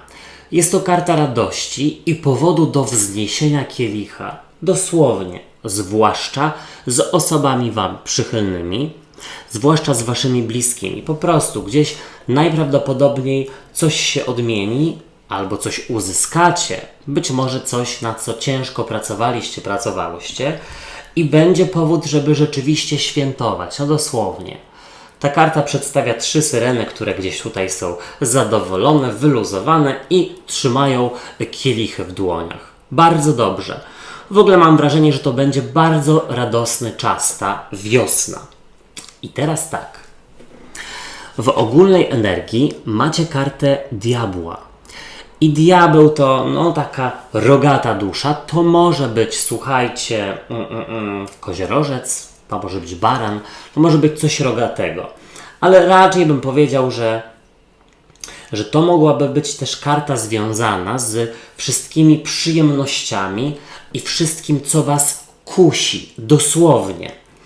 I to może być też, słuchajcie, taki Wasz sposób na to, żeby być może reagować na stresy związane z dniem codziennym. Tam sobie podjadać, piec sobie jakoś dużo różnych ciast, placków i rzeczywiście konsumować po prostu dużo, to dlatego, żeby nakarmić zmysły. Czemu nie, ale z umiarem. Umiar się tutaj przyda. Karta diabła mogłaby jak najbardziej przedstawiać trudną sytuację bez wyjścia, bądź sytuację, w której jest coś toksycznego. Może miejsce pracy, może toksyczny pracodawca, może toksyczna relacja i zobaczcie, jest tutaj jakieś poddaństwo, jest tutaj jakieś ograniczenie, jakieś kajdany, ale mam wrażenie, że to może być energia z przedwiosny, czyli tam powiedzmy zimy na przykład. Między innymi dlatego, że zobaczcie, przychodzi do Was karta 6 monet, a karta 6 monet to jest równowaga w braniu i dawaniu. Być może karta charytatywności, która mogłaby być związana z tym, że przyjdzie do Was zapracowana oczywiście podwyżka, być może lepsze wynagrodzenie lub propozycja zmiany pracy. Wydaje mi się, że może nawet związanej ze zmianą miejsca zamieszkania, wybaczcie, zakałapućkałem się, której warto by było się przyjrzeć. 6 monet sugeruje jak najbardziej tą propozycję oraz, że coś tutaj, co Wam się należy, będzie Wam dane. Być może coś, na co pracowałyście bardzo ciężko. I najprawdopodobniej dlatego jest rzeczywiście ta karta Trójki Kielichów, czyli radości i świętowania. Zobaczcie, tutaj do przeszłości odchodzi piękna makowa panienka, czyli karta Księżyca. A karta Księżyca jest związana z trygonem wody, rak, skorpion, ryby, ewentualnie z intuicją. Czyli o co mi tutaj chodzi, że gdzieś, jeśli rzeczywiście będzie pewna propozycja niespodziewana, może nawet związana z odmianą totalnie Waszego życia a propos na przykład przeprowadzki, wypadałoby posłuchać swojej intuicji, a nie pytać życzliwych osób dookoła. Bo gdzieś Wy naprawdę wiecie, co macie robić. To gdzieś tam siedzi. Karta Księżyca w ogóle mogłaby przedstawiać coś, co jest ukryte i to wychodzi na jaw w tym miesiącu, ale na Waszą korzyść. I jeszcze powiem, że księżyc mógłby mówić o transformacji, no bo wiadomo, że gdzieś tutaj księżyc ma swoje różne fazy. Tutaj ulegnie coś rzeczywiście odmianie, w sensie, że wybierzecie coś nowego. Jeśli tak będzie, jak najbardziej to będzie na plus. Momento. Zobaczcie, wy przedstawiacie się jako karta świata i ta karta przedstawia taką zadowoloną, roześmianą, kolorową kobitkę, no, która ewidentnie sugeruje nowy początek, nową przygodę, być może nawet jakiś wyjazd, na przykład zagraniczny, i to zwłaszcza do osób, które zastanawiają się, czy nie wyjechać za granicę do pracy. Wydaje mi się, że teraz może nawet będzie to jeszcze bardziej, jeszcze łatwiejsze, jeszcze przystępniejsze, aniżeli wcześniej Wam się wydawało. W ogóle, słuchajcie, wydaje mi się, że może tutaj przyjść do Was zaproszenie do wspólnego wyjazdu na wakacje, za granicę, z osobą, która jest z Wami w jakiejś relacji romantycznej. Ale w ogóle karta świata sugeruje otworzenie się nowych horyzontów, jakąś znowu radość, poczucie, że okej, teraz już będzie tylko lepiej, świat u moich stóp. Żegnaj zimo. Zobaczcie, w Radzie macie kartę pustelnika i pustelnik mógłby przedstawiać osobę, która troszeczkę się izoluje i musi sobie coś przemyśleć poważnie samemu bądź samej, żeby podjąć decyzję. I to jest również, słuchajcie, związane z tym, że na przykład ktoś z Was może otrzymać propozycję pracy lub wyjazdu w sensie zawodowego. Rada jest taka, że pieniądze lubią ciszę. Nie mówcie na razie nikomu o tym, dopóki nie podejmiecie decyzji lub dopóki to nie będzie pewne. Rada jest taka, że rzeczywiście odpowiedź jest w Was. W sensie, no nie pytajcie osób trzecich, bo gdzieś może Wam to zaszkodzić. Czego nie robić, czego unikać, zobaczcie. A jest to karta Królowej Kielichów i Królowa Kielichów mogłaby przedstawiać jakąś kobietę w Waszym życiu. Być może matkę, partnerkę, partnera lub ojca. Osobę bardzo Wam bliską, która mogłaby chcieć mieć wpływ na Wasze wybory życiowe. Oczywiście nie chodzi o to, żeby tutaj zakomunikować partnerowi: jutro wyjeżdżam za granicę, przeprowadzam się, zmieniam swoje życie, a Ty zostawaj. Nie chodzi o to. Chodzi o to, żeby gdzieś tutaj nie dać się manipulować. Być może rak, skorpion, ryby, może ktoś bardzo bliski. Jeszcze inna rada jest taka, żeby w tym miesiącu nie pozwalać sobie za dużo na właśnie takie nadmierne podjadanie ze stresu albo jakieś używki. Tutaj trzeba trenować silną wolę. Lato idzie, wszystkiego dobrego. Teraz strzelce i łuczniczki. Witam Was na czytaniu na wiosnę. Sprawdźmy, jaka będzie dla Was ogólna energia.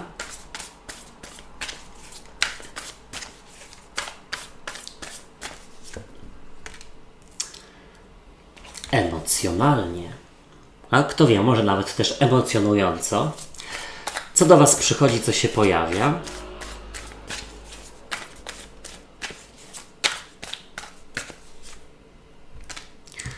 No pięknie. Może nawet wspólny wyjazd z ukochaną lub z ukochanym. Co odchodzi do przeszłości? No albo w ogóle po prostu z osobą bliską Waszemu sercu. No to może być przyjaciel, przyjaciółka.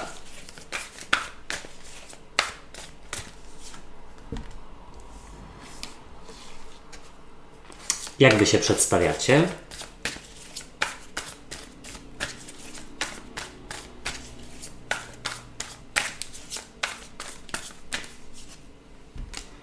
No ładnie. Naprawdę macie bardzo pogodne karty. W ogóle wydaje mi się, że większość znaków ma bardzo ładne czytanie. Jaka będzie dla Was rada?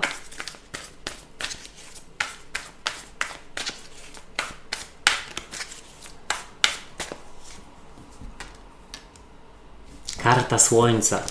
Pasuje do mojego Słońca na koszulce.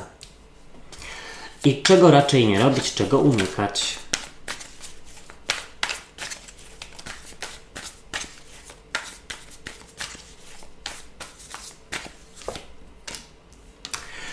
O, nie unikać, słuchajcie, asa kielichów.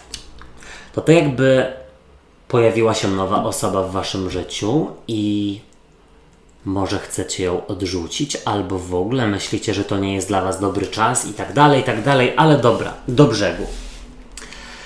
Zobaczcie, z przełożenia jest dla was karta króla monet lub królowej monet, to już możecie sobie odwracać. I jest to przedstawiciel trygonu Ziemi, byk panna lub koziorożec. W każdym razie mówi o tym, że macie gdzieś dużą stabilność, jeśli chodzi o życie finansowe, zawodowe. Tutaj w ogóle mam wrażenie, że w pracy czy tam w szkole działacie bardzo innowacyjnie. Macie dużo dobrych, nowych pomysłów, które mogą rzeczywiście usprawnić waszą pracę.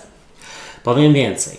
Dla osób, które są singlami, widzę tutaj kogoś dosyć stabilnego życiowo, może nawet osoba majętna. No wiadomo, przyda się. Zobaczcie, w ogólnej energii jest dla was przepiękna królowa kielichów. Czy tam król, to już możecie sobie odwracać tę energię.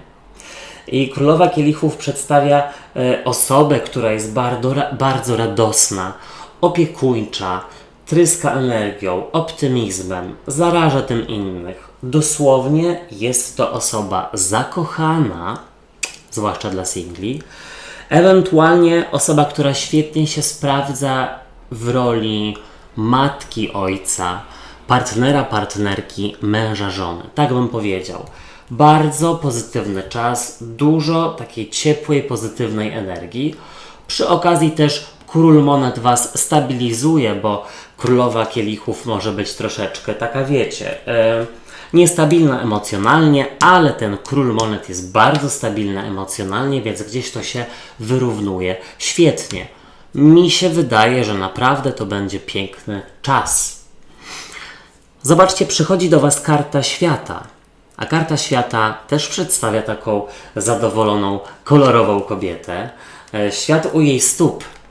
I ta karta mogłaby jak najbardziej sugerować nowy początek, zakończenie jakiegoś marazmu i nowy początek związany z przygodami, z odkrywaniem, z nowymi horyzontami, być może rzeczywiście a propos nowej relacji.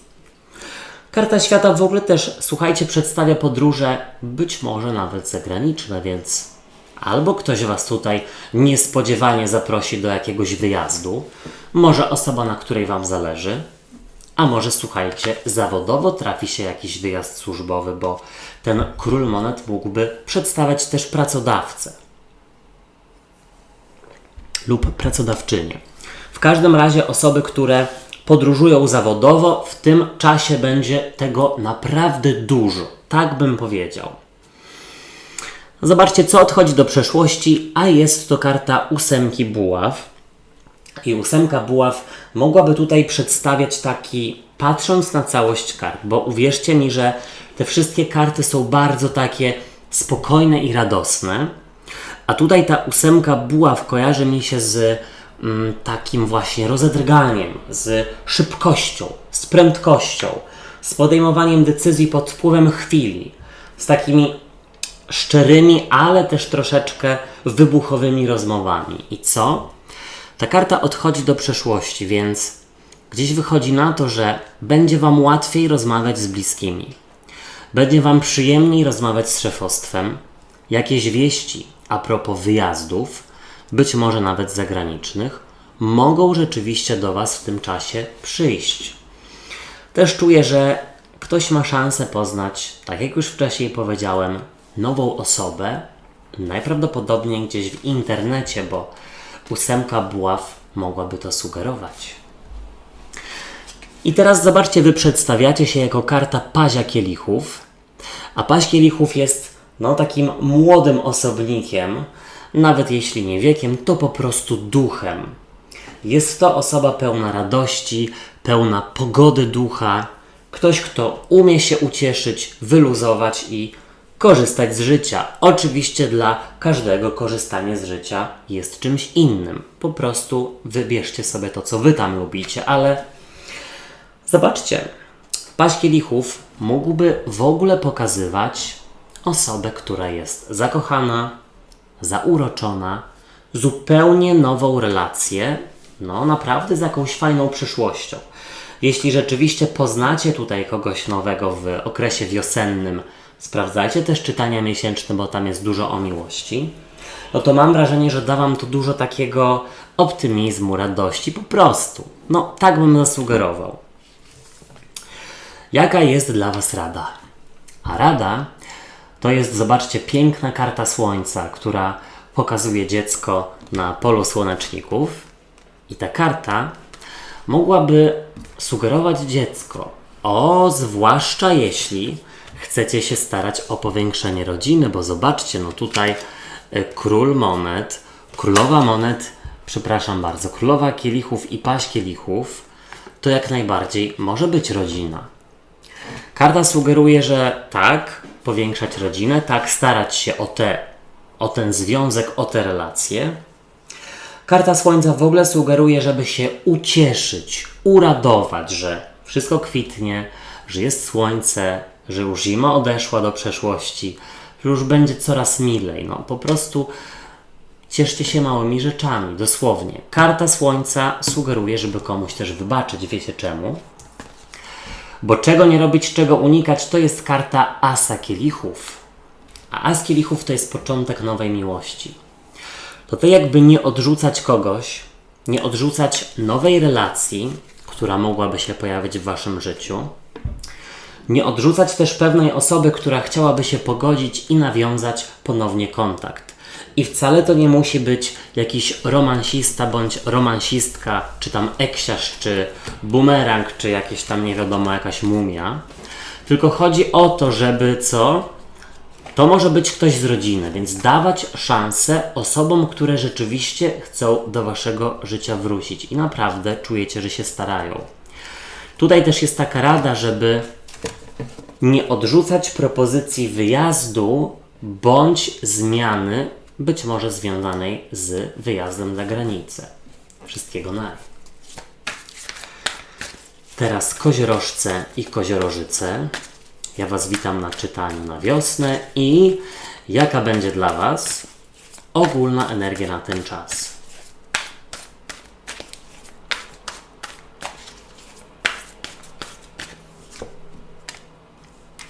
Pięknie.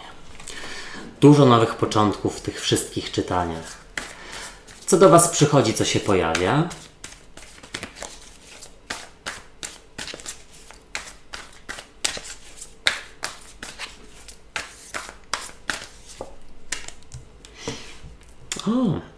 Jakieś wyleczenie, zaleczenie, regeneracja. Co odchodzi do przeszłości?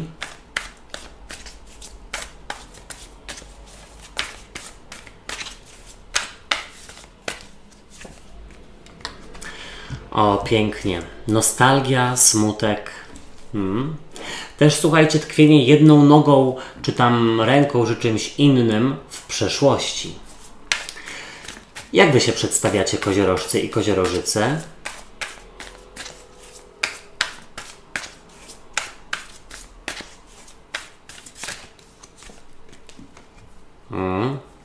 Nieźle.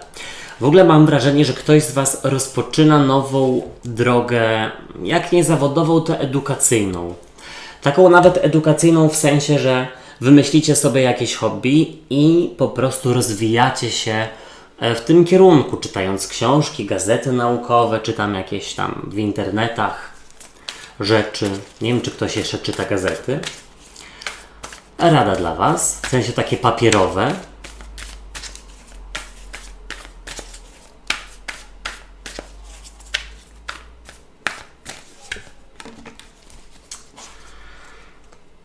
Dobrze, czego nie robić, czego raczej unikać, koziorożce i koziorożyce.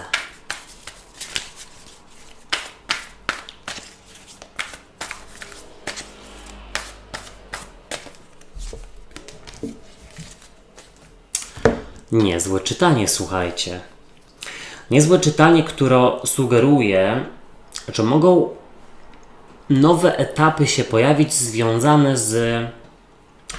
Inaczej powiem. Coś, co się wydarzy na wiosnę, ewidentnie będzie dla Was korzystne w takiej szerszej perspektywie, bo Zobaczcie, z przełożenia jest karta 7 buław, a ona mogłaby mówić o takiej pewności właśnie związanej z waszą najbliższą przyszłością. Czyli robicie wszystko, żeby rzeczywiście te najbliższe miesiące były stabilne, owocne itd. 7 buław mogłaby, słuchajcie, sugerować skupienie się na czymś dla was bardzo ważnym. Zobaczcie, ta wojowniczka wie, co robi. Absolutnie prosto, jasno, klarownie dąży do celu. I wie, że gdzieś ten cel, być może związany z rozwojem nauką, bądź nowym etapem w jakiejkolwiek dziedzinie, gdzieś na przyszłość będzie duże owoce i plony przynosiło. Zobaczcie, dla was w ogólnej energii jest karta głupca. A głupiec to w wielkich arkanach karta zerowa. Bardzo dobrze, bo dosłownie ta karta sugeruje rozpoczęcie od zera. Rozpoczęcie od nowa, czegoś bardzo ekscytującego. I ja mam wrażenie, że dla jednych to może być na przykład powrót na uczelnię, zrobienie kursu, a być może jakiś wyjazd, może macie wolne podczas wiosny. Ale dla innych karta głupca może w ogóle po prostu sugerować odświeżenie takiej waszej energii, czyli dosłownie baterie naładowane i gdzieś od początku tutaj ruszacie z motywacją, z energią. Rozpoczęcie od zera. Zobaczcie, ten głupiec jest taki zadowolony i otwarty na to, co przyniosą mu najbliższe miesiące. Fantastycznie, dobra energia. Zobaczcie, przychodzi do was karta 4 mieczy, a 4 mieczy to karta, bardzo ją w ogóle, słuchajcie, lubię. Zwłaszcza w tej talii. Taki spokój mnie ogarnia, jak ją widzę. Ale słuchajcie, jest to karta, która mogłaby sugerować, że dużo nowego nie przyjdzie. Mam wrażenie, że jeśli coś będzie, to rzeczywiście związanego z podróżą, bądź z nowym etapem związanym z edukacją bądź rozwojem zawodowym, ale to tyle. Natomiast to nic złego, bo karta 4 mieczy mówi o takim spokoju i poczuciu, że jest dobrze tak jak jest. 4 mieczy w ogóle też mówi o regeneracji, mówi o zaleczeniu i wyleczeniu. I już nie idźmy tutaj w przekaz taki a propos zdrowia, ale może jakaś relacja wam się odnowi. Zobaczcie do przeszłości. O, właśnie. Albo ktoś może zaczyna nowy etap, odcinając przeszłość, bo do przeszłości odchodzi karta 5 kielichów, a ta karta przedstawia smutną syrenę, która patrzy tak nostalgicznie w przeszłość i myśli o utraconych latach, utraconych szansach, o zakończonych relacjach. I to sprawia, że nie dostrzega potencjału 2 pełnych przed nią stojących kielichów. Czyli co? Jako że ta karta odchodzi do przeszłości, to wychodzi na to, że z jakimiś trudnymi sprawami, trudnymi rozstaniami, relacjami itd., gdzieś w tym czasie się żegnacie. Tutaj dosłownie taka nostalgia i smutek związana z przeszłością się kończy. Bardzo dobrze dla was, tylko i wyłącznie nowy etap, momento. Nie ma takiego poczucia, że wszystko co dobre już mnie spotkało, już nigdy nic się nie wydarzy. Nie, tutaj jest zaczynanie od zera. Tym bardziej, że zobaczcie, wy pokazujecie się jako karta maga, czy tam alchemika lub alchemiczki. I po pierwsze mag jest osobą, która ma mnóstwo pasji, która ma wszystkie narzędzia, żeby coś wykonać. Jest bardzo zmobilizowany. Chętnie się też uczy i rozwija. Działa nowatorsko i kreatywnie. I to jest dla was, zwłaszcza dla osób, które chcą rozwijać się w pracy, poszerzać swoje kwalifikacje, doszkalać się, uczyć w ogóle. Karta maga pokazuje kogoś, dla kogo nie ma barier i przeszkód. Jest to ktoś zmotywowany, który naprawdę chętnie zabiera się za zrobienie czegoś teraz, żeby w przyszłości zbierać z tego plony. Na przykład teraz przecisnę się przez 3 miesiące i poszlifuję język. zrezygnuję z wyjść, z jakichś tam, nie wiem, głupot i tak dalej, bo wiem, że jak już się podszkolę, to pomoże mi to w wyjazdach, w pracy i tak dalej, i tak dalej. Zobaczcie, dla Was w Radzie jest karta Pazia Buław. Paź Buław to jest, słuchajcie, przedstawiciel trygonu ognia. Baran, lew, strzelec, być może młodsza osoba, być może osoba, która chce się pogodzić lub w ogóle gdzieś nawiązać z Wami kontakt, ale nie chodzi mi tutaj o byłych partnerów, tak mi się wydaje. To może chodzić w ogóle o kogoś, z kim w ogóle relacja się rozmyła, po prostu. Może ktoś z dawnych lat szkolnych. Rada jest taka, żeby rzeczywiście dać szansę takiej relacji. Ta rada też, słuchajcie, sugeruje, żeby co? Jeżeli u kogoś pojawi się nowo poznana osoba, w ogóle zupełnie nowa osoba, a może tak być, bo Wy jesteście w energii maga, czyli bardzo czarującej energii, no to gdzieś zaufać i dać temu szansę. Tylko z odrobieniem lekcji z przeszłości, a propos relacji. Czego nie robić, czego unikać? Karta szóstki buław. Słuchajcie, wypadałoby bardziej docenić siebie.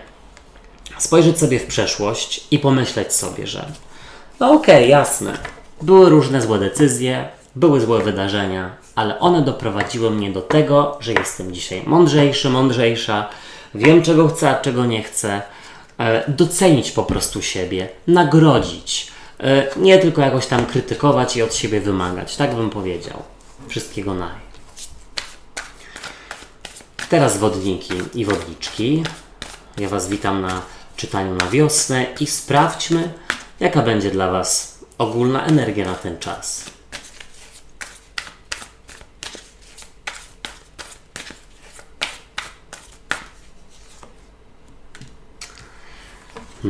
Bardzo dobrze. Co do Was przychodzi, co się pojawia?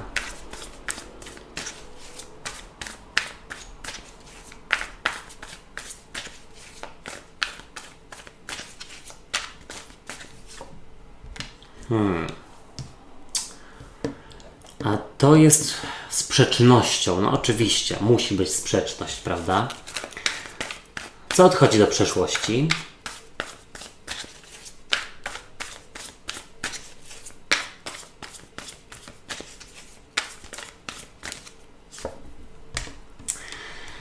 Słuchajcie, to tak jakby pewna relacja, która wydawała Wam się, że już jest zakończona, nagle by wróciła. Ale nie chodzi mi tutaj o jakichś eksów, czy byłych, czy osoby z relacji romantycznych. W ogóle, po prostu. Mówimy o jakiejś relacji, która ostatnio się rozmyła, bądź rozmywała. Jak Wy się przedstawiacie?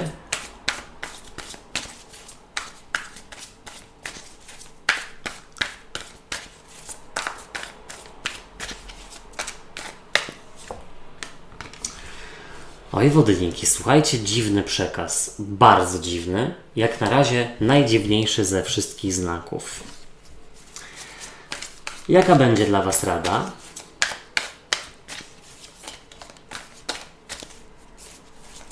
Wiecie co?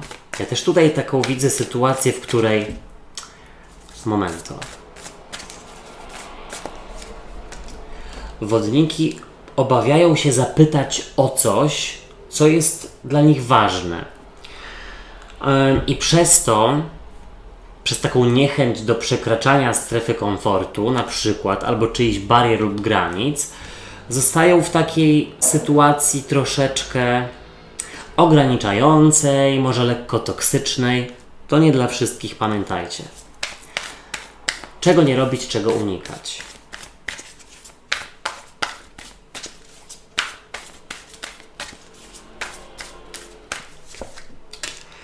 Słuchajcie, przyznajcie się, jakie macie znaki ascendentalne. Mój to baran, a jestem bykiem, więc zawsze sprawdzam czytania dla tych dwóch znaków. I Wam też polecam sprawdzać czytania również dla swoich ascendentów, bo gdzieś może tam będzie więcej albo rozwinięcie tej sytuacji. No słuchajcie, z przełożenia jest karta Króla Buław albo Królowej Buław, to już możecie sobie odwracać tę energię. I teraz tak. Jest to osoba właśnie, być może z relacji romantycznej jednak. Może ktoś, z kim wcześniej się coś zaczęło, ale jakoś się rozmyło i mam wrażenie, że ta osoba może się pojawić. Zwłaszcza jeśli to jest baran, lew, strzelec, bo gdzieś król buław jest przedstawicielem trygonu ognia. W ogóle mam wrażenie, że w tym okresie, chciałbym już powiedzieć letnim, chciałoby się lata. W tym okresie wiosennym trzeba będzie dużo udowadniać swoją pozycję, być może w pracy. Tutaj mam wrażenie, że ktoś może Was obserwować i czekać na to, aż się wykażecie zdolnościami właśnie zarządzania, delegowania zadaniami, zwłaszcza dla osób, które przewodzą, jakąś grupą osób, może uczniów, dzieci itd. Jeśli chodzi o rycerza, o króla buław, to ewidentnie w tym okresie wiosennym dużo spraw do ogarnięcia. Trzeba pokazać się jako osoba bardzo odpowiedzialna i taka na miejscu, zwłaszcza w pracy. Zobaczcie, w ogólnej energii jest dla Was karta sądu ostatecznego. Piękna karta przedstawiająca anilicę ze złotymi skrzydłami. Ta karta mogłaby też sugerować rezurekcję bądź zmartwychwstanie, czyli po prostu gdzieś wykaraskanie się z poczucia niemocy. Jest to bardzo dobry czas, bo to wiadomo, że wiosna trwa kilka miesięcy. Jest to dobry czas na to, aby rzeczywiście wyjść przed szereg i zacząć o coś pytać, zacząć się domagać, zwłaszcza w pracy. Ta karta mówi, słuchajcie, o wejściu na wyższy poziom w jakiejś relacji bądź w życiu zawodowym. Czyli co? Tak jak już mówiłem wcześniej, ktoś Was może obserwować, wymaga od Was dużo profesjonalizmu i stanięcia na wysokości zadania, czy tam zadań i Wy to robicie, Wy to macie, w związku z tym jest dla Was podwyżka, lepsza umowa, awans na tej zasadzie, tak bym powiedział. Zobaczcie, przychodzi do Was karta piątki kielichów, a piątka kielichów mogłaby być związana z taką nostalgiczną energią a propos utraty kogoś, albo w ogóle tego, że ktoś był przez jakiś czas w Waszym życiu, ale ta relacja się rozmyła. I mi się wydaje, że taka osoba właśnie może powrócić, pojawić się. Kontakt gdzieś może być nawiązany, tym bardziej, że sąd ostateczny mówi właśnie o odrodzeniu bądź o wejściu, wybaczcie, już tracę głos, lub o wejściu właśnie na wyższy poziom, czyli co? Ktoś się pojawia, żeby przeprosić, żeby gdzieś tam na nowo spróbować odnowić kontakt i być może kontynuować te relacje. Wydaje mi się, szczerze mówiąc, że nie do końca macie na to czas. Tak bym zasugerował. Czyli co wychodzi? Na to wychodzi, że nic nowego tu nie przychodzi. Chyba że rzeczywiście coś związanego z polepszeniem Waszych warunków pracy. Zobaczcie, do przeszłości odchodzi karta dwójki mieczy. I dwójka mieczy to jest karta zamykania się, stawiania przed sobą może nie tyle co muru, ale zobaczcie, ta kobitka tutaj odgradza się dwoma mieczami, jest w zamkniętej postawie i jako że ta karta odchodzi do przeszłości, to najprawdopodobniej cisza bądź foch pomiędzy Wami a jakąś Wam bliską osobą bądź osobą, na której Wam zależało, się kończy. Czyli jest ten w cudzysłowie powrót, tak jak już mówiłem. Dwójka mieczy odchodząca do przeszłości też sugerowałaby, że wypadałoby wreszcie w tym okresie i wydaje mi się, że gdzieś chyba to zaczynacie, tak jak już wcześniej wspomniałem, pewnie już parę razy, wychodzić przed szereg, ryzykować, pytać. Zobaczcie, Wy przedstawiacie się jako karta diabła. I diabeł to są wszystkie rogate znaki, ale przede wszystkim powiedziałbym, że koziorożec, albo panna, albo byk. I tutaj może być rzeczywiście dookoła tego trygonu Ziemi, to czytanie. Ewentualnie mam wrażenie, że pewne stresy związane z koniecznością poradzenia sobie z przeszłością albo stresy związane z koniecznością poradzenia sobie w wyzwaniach zawodowych mogą sprawić, że no uciekacie chętnie w ukojenie typu używki albo słodycze, chociaż słodycze, nie wiem, chyba używki, prawda, w sensie cukier, nie wiem. Na tej zasadzie, że jest stresująca sytuacja, to sięgacie po pączka i kawę. Zamiast zastanowić się, jak to ogarnąć, no to wy tutaj gdzieś się koicie. Tak bym zasugerował.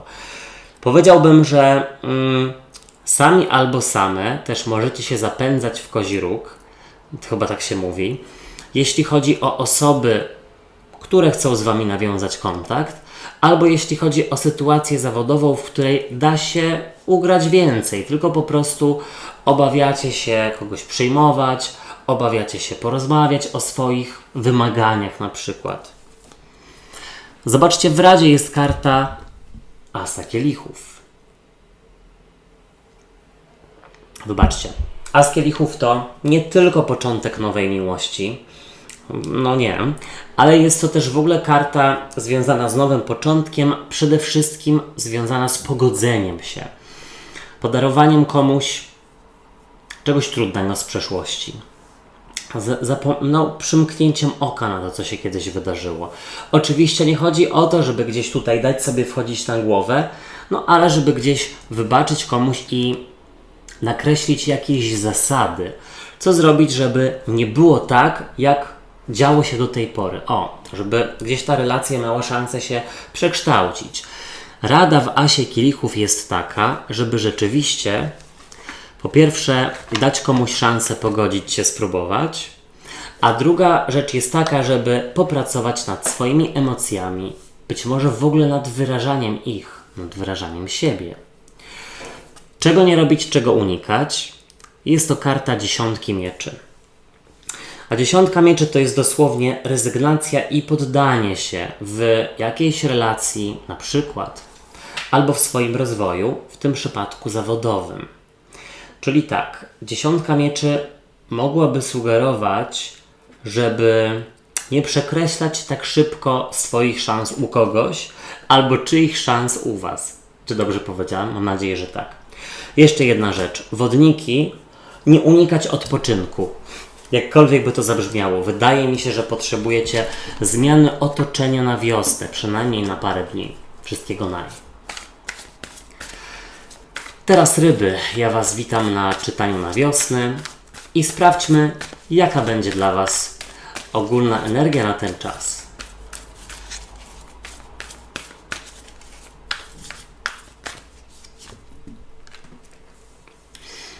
Spokojnie. Co do was przychodzi, co się pojawia.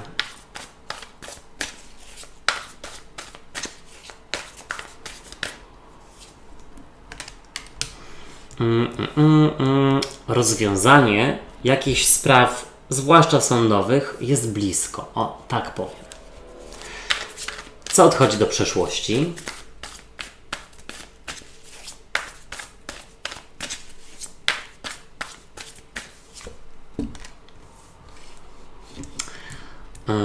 O kurczę, o co tutaj chodzi? Jak wy się przedstawiacie na okres wiosenny?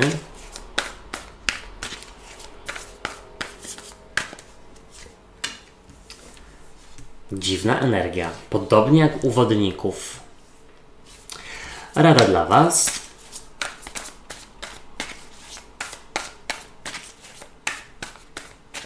Słuchajcie, wydaje mi się, że trzeba mocniej stawiać granice, zwłaszcza z osobami, które są waszymi pracodawcami, albo z osobami, od których zależy wasze wykształcenie, wasze wypłaty. Nie wiem czemu tutaj jest coś takiego, żeby strajkować, na przykład w pracy. Czego nie robić, czego unikać? Domagać się więcej?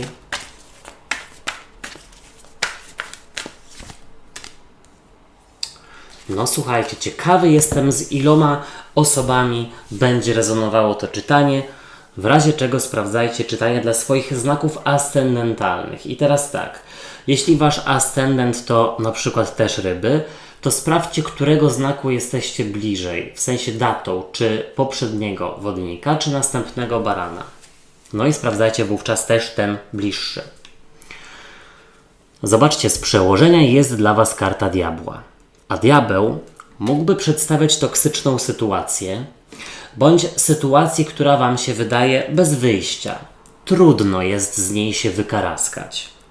To może być związane z kimś, kto lubi dominować, kto lubi rozdawać karty i gdzieś tutaj kontrolować. I słuchajcie, nie upieram się, że to jest osoba z relacji romantycznej, bo to może być na przykład pracodawca. Ewentualnie to może być ktoś, słuchajcie, z kim się na przykład sądzicie. Tak bym zasugerował. Jest to czas, w którym trzeba mocniej stawiać granice i w ogóle identyfikować, co ogranicza Wasz rozwój życiowy po prostu. Karta diabła sugeruje wszystko, co Was kusi i wydaje mi się, że dużo sięgacie w tym okresie właśnie wiosennym po sprawy, które dają Wam przyjemność i Was koją. W takim sensie jedzeniowo-zmysłowym. To już w zależności od tego, co lubicie, za co lubicie złapać. O. Zobaczcie, w ogólnej energii jest dla Was karta sprawiedliwości. Karta sprawiedliwości przedstawia wagę albo bliźnięta, albo wodnika, czyli właśnie ten trygon powietrza. I wydaje mi się, że tutaj sprawiedliwości stanie się zadość właśnie być może w jakiejś toksycznej relacji. Może z wagą, może z bliźniętami, może z wodnikiem. Tu jest też taka sprawa przy karcie sprawiedliwości, że jakieś sprawy sądowe gdzieś najprawdopodobniej pójdą do przodu i zaczną rozwijać się na Waszą korzyść. Bo przy karcie sprawiedliwości jest informacja, że gdzieś szale są wyrównane i tutaj jest spokój, więc gdzieś można powoli odetchnąć, tak bym powiedział. Powoli już nabierać tchu i gdzieś tutaj rzeczywiście odetchnąć. I jeśli chodzi o toksyczne sprawy, jeśli chodzi o ściągnięcie się po sądach, rozliczenia itd., itd. Zobaczcie, przychodzi do Was karta 9 buław, którą uwielbiam w tej talii. Jest przepiękna. I tu jest taka wojowniczka, która stawia przed sobą mur z 9 buław i jest to informacja, że uda Wam się wybronić siebie. Uda Wam się dociec sprawiedliwości. Uda Wam się zaprotestować, asertywnie się zachować. Jest to dobry czas, żeby rzeczywiście zaprotestować i domagać się swojego. Strajk, jasne, chociaż nie namawiam tutaj do jakiejś rebelii, ale zobaczcie, 9 buław jest też informacją, że ta 10, czyli pełnia, już jest niedługo. Zobaczcie, tutaj gdzieś w tle wschodzi słońce i jest to informacja, że jesteście bardzo blisko rozwiązania jakiejś trudnej, ograniczającej Was sprawy, być może związanej z sądem, z rozliczeniami, z pieniędzmi. Zobaczcie, tutaj do przeszłości odchodzi karta 10 monet i 10 monet mogłaby sugerować obfitość finansową, ale nie powiedziałbym, że tutaj stracicie jakieś pieniądze. Inaczej. Zasugerowałbym, że tutaj trzeba będzie się postarać o to, żeby ta obfitość w ogóle była. Na tej zasadzie, że nikt Wam nie da, nikt Wam nie pomoże, jeśli o to nie poprosicie.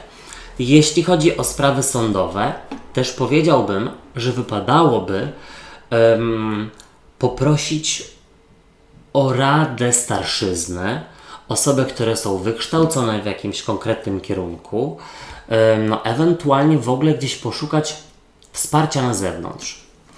10 monet odchodząca do przeszłości sugeruje, bo to też może być karta rodziny w wielu taliach, że z rodziną uda Wam się dojść do może nawet nie tyle co jakiejś super zgody, ale porozumienia, że już nie drzecie kotów, jeśli rzeczywiście jest trudna relacja z kimś. Powtarzam, że te czytania są ogólne. Może tutaj tylko z częścią będzie to rezonowało. Zobaczcie, Wy pokazujecie się jako karta 2 mieczy, a 2 mieczy to kobieta, która tutaj broni do siebie dostępu. 2 mieczami się zasłania i to nie chodzi o to, że ona tutaj musi odpychać ataki. Nie. Ona jest asertywna, konkretna Nie patrzy na czyjeś maślane oczy. Ona wie, czego chce i tego broni. Tak bym zasugerował.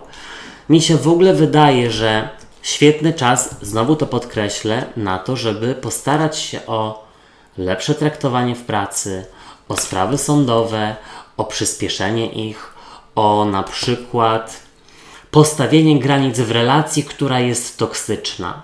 Tak bym powiedział. Tutaj zależy bardzo dużo od Was. I w Radzie, zobaczcie, jest karta kapłana, czy tam biskupa, czy arcybiskupa, czy papieża. I ta karta przedstawia kogoś, kto jest właśnie kontrolujący. Ta karta przedstawia kogoś, kto ma wpływ, kto jest autorytetem. I teraz tak. Rzeczywiście być może do osoby starszej, do osoby autorytatywnej, tutaj wypadałoby się zgłosić o wsparcie w pewnych sprawach. Ewentualnie ta karta sugeruje dyskutować, rozmawiać z wyżej postawionymi osobami o pieniądzach, o tym, co Wam się należy. I jeszcze jedna rzecz. W ogóle przejmować kontrolę i stawiać warunki. Tyle. Czego nie robić, czego unikać?